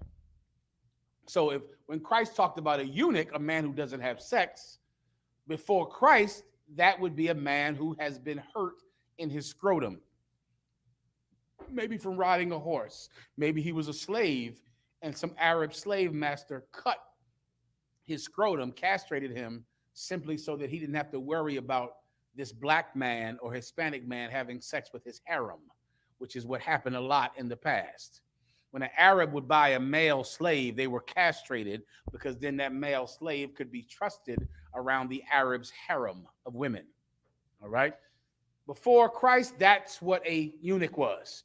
Someone who could physically not have sex.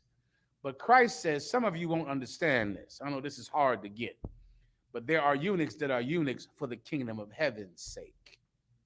They have their balls. They have their scrotum.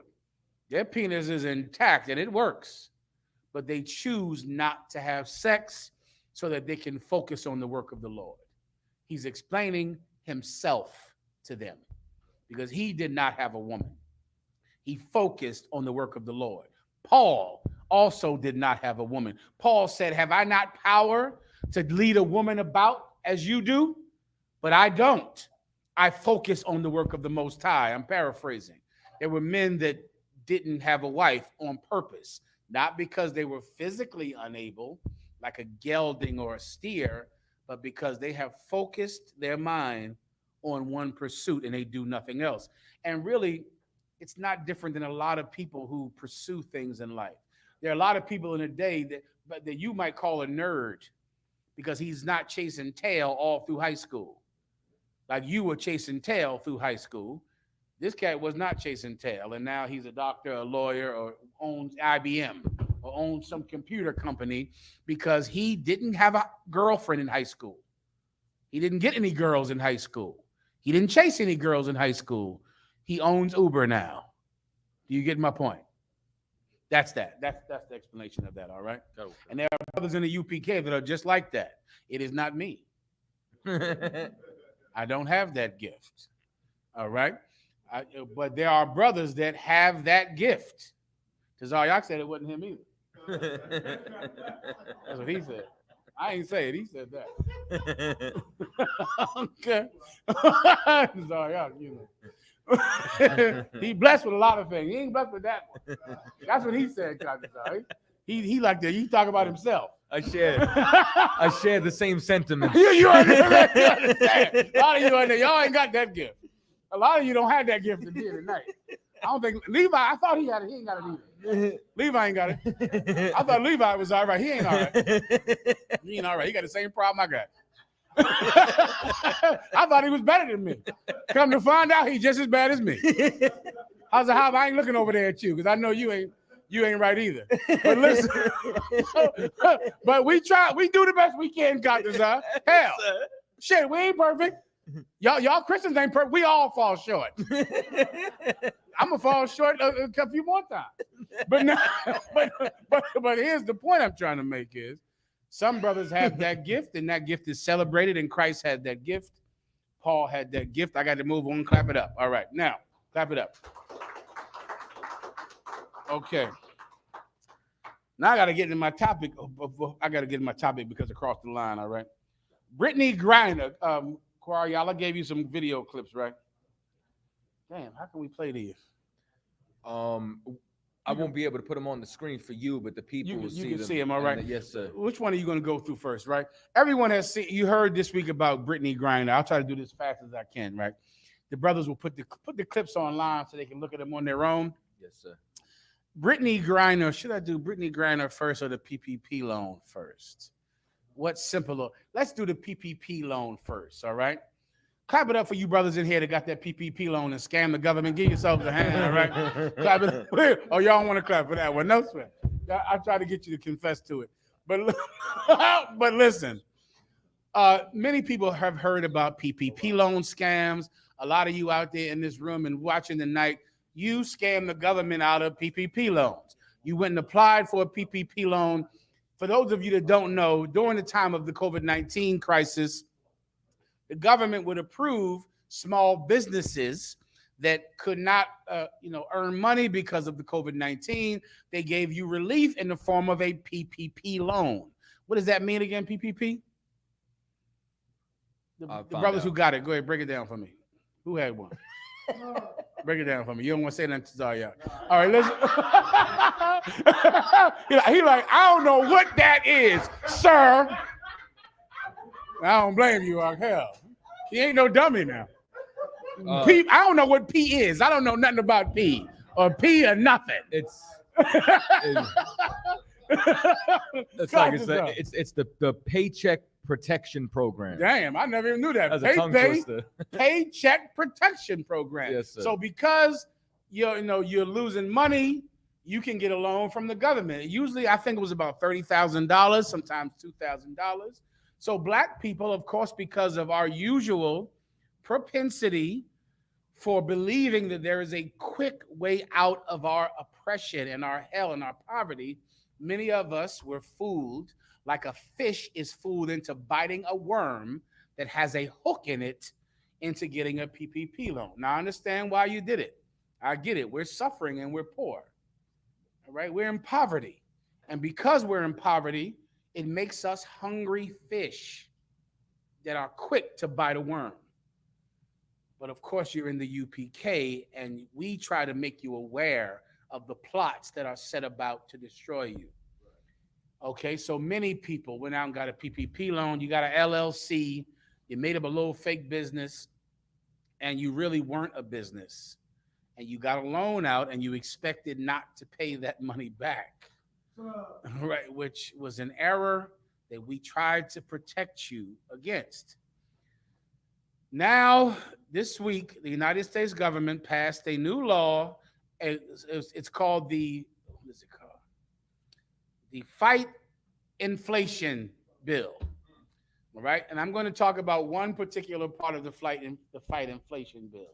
You have what I need? Cut, cut. It says Go the IRS faces online uproar over Now, special. wait, before you do that, Yes, sir. the largest part of that bill was enough money in the budget to hire 80,000 more IRS agents. 80, do you understand what that means? 80,000 people are. I mean, that's like the whole agency is going to be increased exponentially out. 80,000 more IRS agents. Now, you might think these IRS agents are going to be for Walmart, who pays zero taxes, or IBM, who pays zero taxes, or what's the company with Jeff Bezos? Amazon, who pays zero taxes. You might think that, but my next story will let you know who they're talking about. There's enough money in this new bill to hire 80,000 new IRS agents. Now we're going to describe the kind of new IRS agents that they'll hire. Go ahead. Cut, cut. IRS faces online uproar over special agent job posting requiring ability to use deadly force if necessary.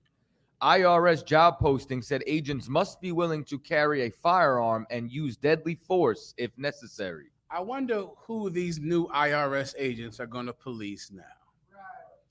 I don't know if you know this, but IRS agents don't carry guns. They've never carried guns in the history of America, ever. It's like a IRS agent is like a forest, a forest worker, one of those, like Smokey, a forest ranger. They don't carry guns. A forest ranger. The new IRS agents are going to carry guns, and they have to be willing to use deadly force, because these are not hired for Jeff Bezos. They're hired for Stanford, Connecticut. They're hired to go into the ghetto and into barrios and onto streets that other IRS agents would not go on to these neighborhoods and on these streets. And they're going to carry guns, and you're going to get shot because of your taxes, because you're behind in taxes. These new 80,000 members of the IRS are going to go and get every penny back of those PPP loans from poor people who got these loans because they're poor, because they're suffering, because they were tempted into doing something that was stupid and that was wrong, but they're tempted into it because they're poor. Now, why is Jeff Bezos doing the same thing? Why are rich white people doing the same thing? The studies say that you are 5 times more likely to be investigated by the IRS if you're poor than if you're rich. 5 times more likely. These new agents, you're going to get shot.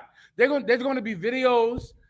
People are going to take their camera phones, and have videos of IRS agents killing unarmed black men. That's going to happen. That's the point. And all of this PPP loan was just to make you victims again. So now the IRS agents will have guns, and they're going to come to your house and shoot you dead, and you're going to be unarmed. But they won't go to jail. You know why? Because they're going to be in fear of their life.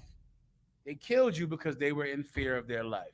Now you have a new enemy that's seeking to kill you. Let me give you one, please, Connecticut, please. What do you want to say? And that somewhat opens the door for debtor's prison again. Give him a hand. Debtor's prison.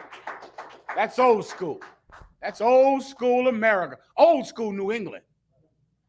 Debtor's prison this whole place was built on debtor's prison, New England. Right here, where you would go into jail because you went into debt. Although child support is really debtor's prison that's been already back again. Right. Where now you're in jail for child support. And guess what? While you're in jail, the child is getting no money because you're in jail. So it's not to help the child, but it does help society, because they'll get you to build these roads, cut the grass, do all kinds of things while you're in paying your debt to society. Well, debtors, this is going to fill up debtors' prison, fill up the prisons, and make Yale rich. Everybody understands. Let me give you something that saves a man's life, although your church doesn't like to hear it. The white man, the oppressor, is the devil that the Bible speaks of. Right. That is holy knowledge. Because whenever you think about doing anything, remember that the oppressor is the devil. Why is that important to me? I know that if I get a PPP loan, he wants his money. He's not giving me money. He's not going to feel sorry for me. If you ever been in court before, going to court is such an eye-opener to what black people think about white people. Like, it's hard to understand what black people and Hispanics think about white people unless you go into court. And somebody in here better go to law school because we need you. I'm telling you straight up and down. Some of you young cats in here, young sisters, you better get in the goddamn law school a lot. We need you yesterday because for sure, there are so many legal problems that the UPK needs this area to be handled. Everybody understands. You go into court, you're going to understand what black people think about America.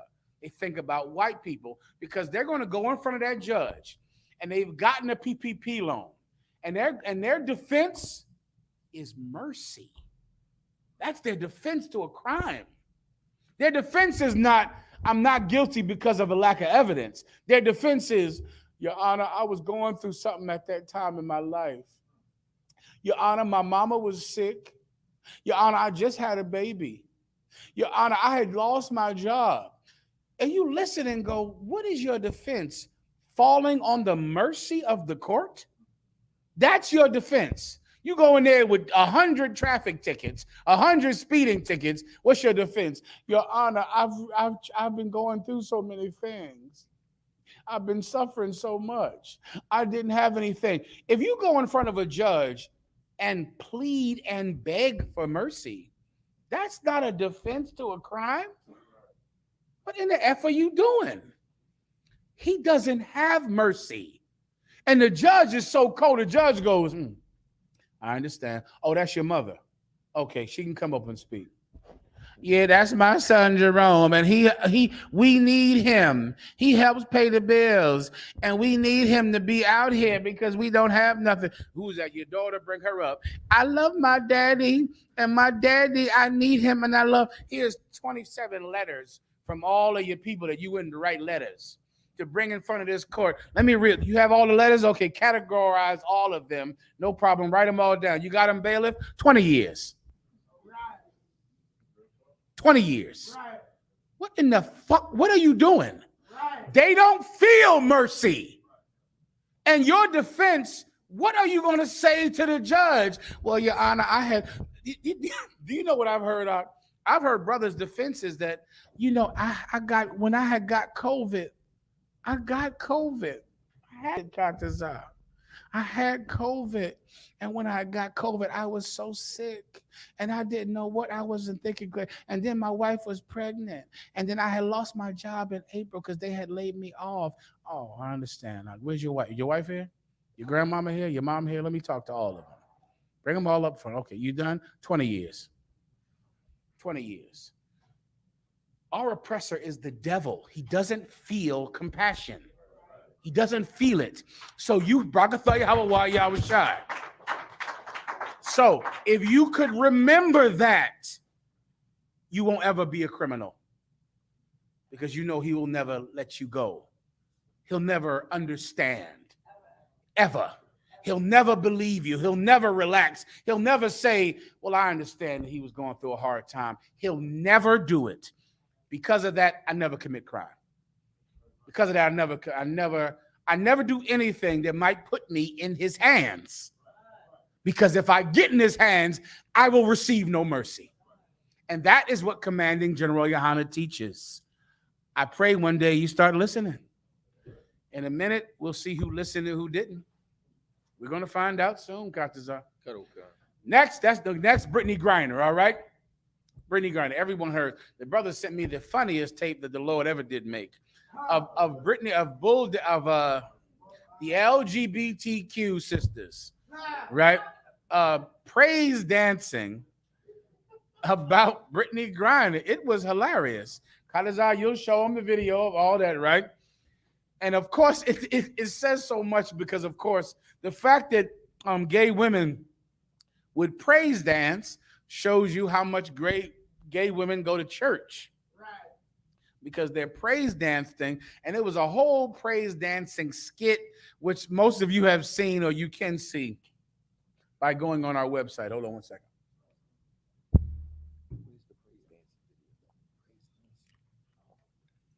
The Scotch is wonderful in Connecticut. And Rockefeller Hawaii show. And who got these tumbler glasses right here? Where these come from? Brother, you know what you're doing. These things feel like this is a man's glass here. Right? I don't know what's going on here, but this shit feels right in a man's hand. Give him a hand. Listen, Rockefeller Hawaii show. All the hospitality in Connecticut. The Scotch is better in here. Okay, now. What was about to say. Now, Brittany Griner. So now you've seen the videos of Brittany Griner, right? Let me explain to you lesbianism tonight. I'm going to make you understand lesbians tonight in class. Now, we're going to first go into the women's prison to make you understand lesbianism. Do you have it? Which one do I want to start with first? Oh, shit, I can't see it. So, lucky. Hold up. Because I'm about to pull up the praise dancing for them. You're going to let them see that? Yes, and sir. I'm going to show you what clip I need, all right? And then I do have the article for the women's prisons. I sent you like 3 of them, I believe, though. Yes, sir. Let me show you which one I need first, all right? Okay, give me the top of the first one should say, female incarceration rates has traditionally been viewed, whatever Yes, one sir. you pull up, I'll break it down for time's sake, all right? I have that, sir. Okay, go ahead and read it. Female incarcerates has traditionally been viewed as a product of the correctional environment. It is the 4th category in the classification model, although homosexual orientation, sexual identity, and previous behavior influence a portion of homosexuality. Let me explain something. Let me catch you up. Okay, in 2008, there was a study done about gay women in prison. There were studies done about gay men in prison. I have both of them tonight. I'm going to explain it to you. This is science. A lot of you out there don't believe in science anymore. You think girls can be boys and boys can be girls. That's not science. You think you can be both. There are 2 sexes born on this planet Earth, to animal and man. That's science. Well, doctors went and researched all of the vast homosexuality in female prison. Brother, studies say that in men's prison, a man who goes to prison as a heterosexual, the vast majority of them will never participate in gay sex. Never. The vast majority. In women's prison, within the first 6 months, the majority of them have participated in gay sex. In 6 months. You understand me? This is science. This is the research. A man goes to jail for 27 years, never has a woman, never deals with a punk in jail, never has gay sex. A woman goes to jail, within 6 months, she's gay. And you have to understand that to understand how to fight this. Like, there's a reason for lesbians that is spiritual, that goes to the core of the weakness of a woman, that you have to understand to fight it. Everyone understands. So they went to examine it, to understand it. Keep reading. In female penal facilities, these factors are not adequate to account for all same-sex relationships in women's prisons. Meaning you can't look at gay and straight and understand lesbians. You can't look at it like that because it's more than that. It's not just gay, straight when it comes to women in women's prison. Keep going. In contrast to true homosexuality, situational homosexuality occurs. What kind of homosexuality? Situational homosexuality. What kind of homosexuality? Situational homosexuality. So many of you are looking at Brittany Griner like she was born like that. She's not. There is situational homosexuality, where these people aren't born like this. A situation happens in their life and they're gay. This is from doctors. This is not from the UPK. So all of this nonsense about people born like this, God made her like this, not according to the doctors. They know that that's too simple a definition, because there are women who are just situational gay. They're gay because of the environment that they're in, not because they're born like that. Continue. Occurs when a convict is introduced to same-sex encounters while incarcerated. Keep going. Given the lack of heterosexual opportunities. Given what? The lack of heterosexual opportunities. Given what? The lack of heterosexual opportunities. But I thought she was born like that. I thought God made her like that. Let me explain to you why a lot of women are gay and lesbian and Brittany Griner. If you're a 7-foot woman, you think you can't get a man. That's what happens. You are a 7-foot goddamn woman. You know what you think? Men don't like me because I don't look like Beyonce. If you're a woman that's fat, you know what you think? Men don't like me. And you know what especially makes you lesbian? When you hang around other women that say boys don't like you, that say you're ugly, that say you're fat, you're too tall. A lot of you bitches, you turn women gay from your verbal abuse, because you make fun of other women and you talk bad about them. And then that woman hates herself because she doesn't have breasts. She doesn't have a big butt. She's not pretty like you. And you remind her of that every day in school. And you laugh at her. Ha ha ha ha. I got titties. You don't have titties. Ha ha ha. Boys like me. And that little girl tells herself, boys don't like me because I'm made fun of in school. Because she can't get a man, she has to get somebody. She needs to be touched, to be kissed, to have human affection. And you've taught her that boys don't like her. Am I making this up? Not according to the doctor, because it's right here. I'll read it one more time. Read it again. It's like a situational homosexuality occurs when a convict is introduced to same-sex encounters while incarcerated. Keep going. Given the lack of heterosexual opportunities. Keep going. Categorizing individuals as straights or gays ignores the very real fact that sexual orientation can change over a period of time. Here all this nonsense on the internet and TV about being born like this. Come to find out, at Yale, they understand what it really is. They get it. You get it. You women are just lonely. And that's it. You're just lonely. You're just lonely women. And if you're a 7-foot woman, you're lonely. You're lonely. And you think no man wants you because your cousin and your friends told you that no man will want you.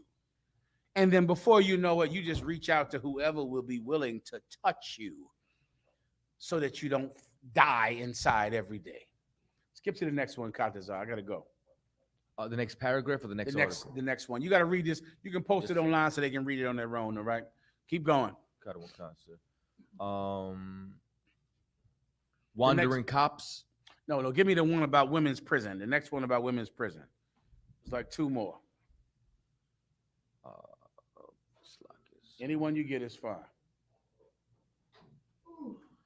I have police brutality, and then I have the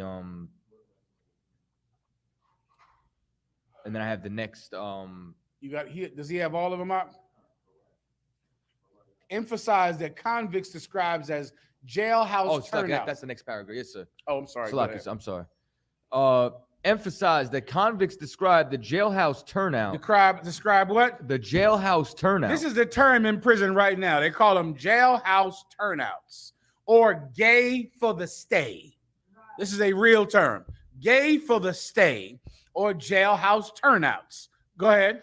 As someone who was introduced to homosexuality following incarceration. Brother, in the first 6 months, it's like, I think the number is 75% of them. They get in there, they're totally straight, they love men. Man, after about 6 months, somebody got to give them a kiss. They're just lonely. And that goes into the essence of a woman. And women should understand this about themselves. And men, you should understand this about women. It's important. Keep going. The researchers estimated that 90% of female offenders experienced their first same-sex encounter in prison. God damn. 90%. They've never thought about being gay. Never considered it until they go to jail. And then 90% of them do it? You telling me being gay is you're born that way? You're not. Not according to doctors and psychologists that studied it. Keep going. The majority of interviewed incarcerates and staff agreed that situational homosexuals returned to heterosexual relationships post-incarceration. Guess what? Then they get out of jail and they stop being gay, lo and behold. Shocker.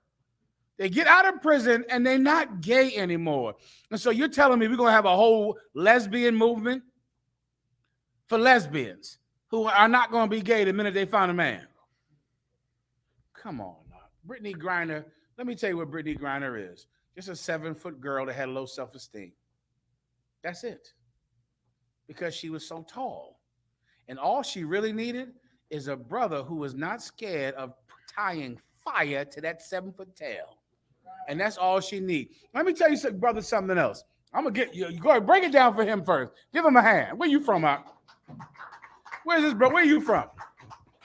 Oh, from Yonkers. You from Yonkers, New York. Give Yonkers a hand, Doc. Go ahead. Salakia, sir. I am known for dating women like 6'2". Give him a hand. Now, listen, that's what I'm talking about. Hold up now, Kajazat. This cat is one Western here. I see you, Doc. Let me tell you something. And that's what women need, you. Because a lot of you brothers, because a broad is tall, you think you can't dominate her? You look up at that bitch, I can tell her to come with it. Look up at her. Yeah, I'm gonna tie fire to that tail.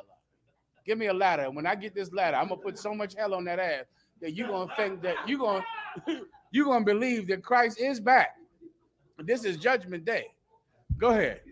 Put him on the camera again. Salakia, so if I may, actually, that's what they always tell me. They say that men like my size or just a little bit short is intimidated by her size. You know, there's a lot of tall guys don't want to date, you know what I'm saying, tall women. A lot of shorter brothers. Huh?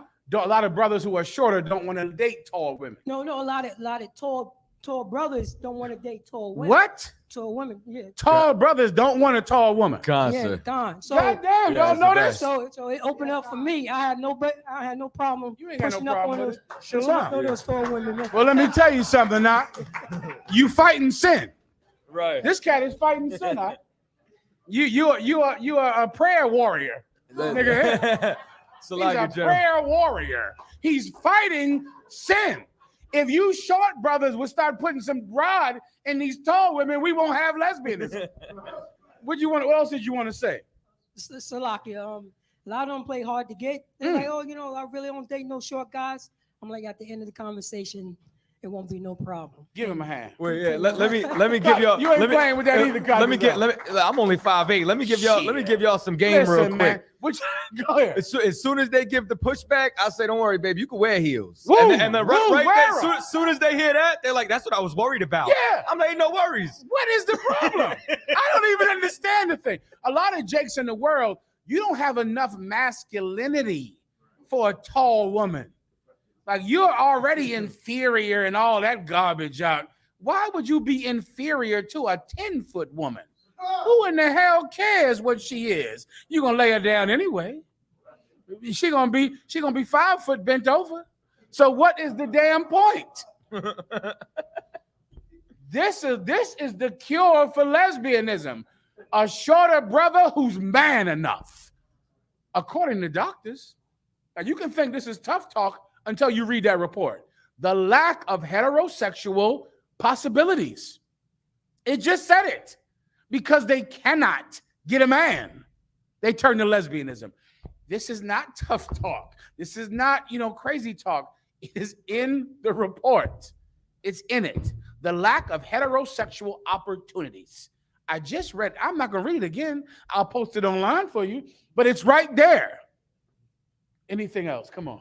Concert. And then that paragraph was from 64. This is from 66. Go ahead. Found that penitentiary turnouts engaged in homosexuality while incarcerated to compensate for the lack of heterosexual opportunities. The turnouts' behavior was understood to be a way of adjusting to prison life. They're lonely. They're sad. They're scared. They're vulnerable. And so because of that, they turn to lesbianism out. And that's all it is. And you dykes out there in the world, you look at it like, you're some demographic of people who need to fight for rights when you're just girls that don't know how beautiful you are to men. And that is all. Everybody understands. Give me the next one. Quickly, fast. Yes, sir. You can skip the man one. I just broke the man one down to you. This doesn't happen in men's prison. It doesn't happen. Come on. Oh, it's like what happens when a police officer gets fired? Oh man, I gotta do that the next day. That's a whole nother thing. I forgot about that, Kata. Yes, sir. What else do you have? I'll do that Monday, load aloud. Go ahead. Wandering cops shuffle departments. I gotta do that Monday. Save that for me so I don't forget about what happens to these police officers that get fired for killing Eric Gardner, for killing Tamir Rice. They get hired at another police agency. All of them. They all just get hired somewhere else. All I have left is one more paragraph. Go ahead then. Yes, sir. In their survey of 245 female inmates in 2001 noted that only 8% of the respondent reported being lesbian. 28% indicated that they were bisexual, and 64% identified themselves as exclusively heterosexual. However, while being in prison, 13% of these women reported being homosexual, 31% indicated that they were bisexual, and 55% identified themselves as exclusively heterosexual. Come on. Younger convicts. That's proving the same point, is that they come in there heterosexual, they are lesbians in there, and then come out and go back to being heterosexual again, because really, being a lesbian doesn't exist. Do you understand? That's not a real thing. People are just lonely. You understand? And to understand the frailty of human nature is to understand where these things come from. People are lonely and sad. That's why the Most High said that being a homosexual was a vile affection, because really it has nothing to do with how your brain is wired or your mind is wired. Your mind is like everyone else's mind. You need people in your life. You need to be touched. You need to be kissed. You need to be held. And if you feel like you're ugly because your mother told you you were ugly, people at your school told you were ugly, then you will just find anything that might care for you. And that's lesbianism. And this is another thing for Brittany Griner. Now, Brittany Griner went to jail. Yeah, she's in jail, right, in Russia. You can imagine what she's doing in there. Good Lord, have mercy. She's in jail having a ball. She's in jail being the big bad. She runs that prison now. That's her prison that right now, whatever prison she's in. But yes, she comes on TV crying every day, crying all the time about being let out. Brittany Griner, let me give Brittany Griner some advice about going to jail right now. Brittany Griner, and if you love Brittany Griner, listen very carefully. I told you earlier that men that go to prison, they don't turn fat, they don't turn gay. Brittany Griner, toughen up, be a man. That's what you should do. Toughen up, be a man. You cut your breast off, you talk your voice deeper than mine. Toughen up. Be a man. You're in jail. You know what men do? A lot of you bitches, you think you don't need men. You think men don't matter. You know what men can do well? Jail. That's what men can do. A man can go to jail. Raise your hand if you've been arrested in here. Everybody. Get the camera. Every last one. You know what men can do, bitches? Go to jail. We all can do it. Ready to go again? Don't test it. Ready to go again. Every man can go to jail. We get in there and go to jail, Lock. Get it done. That's why we're not snitches and liars, because we're not afraid to go to jail. You understand? Aren't you a man? Then go to jail. Toughen up, Brittany Griner. Go to jail. Get in there and jail like a man. Or else you're just a baby girl, right? Or else you're just a sweet baby girl. And you need a man to get you out of there. With that, pass the class over to who? Say his name. Bar Moss.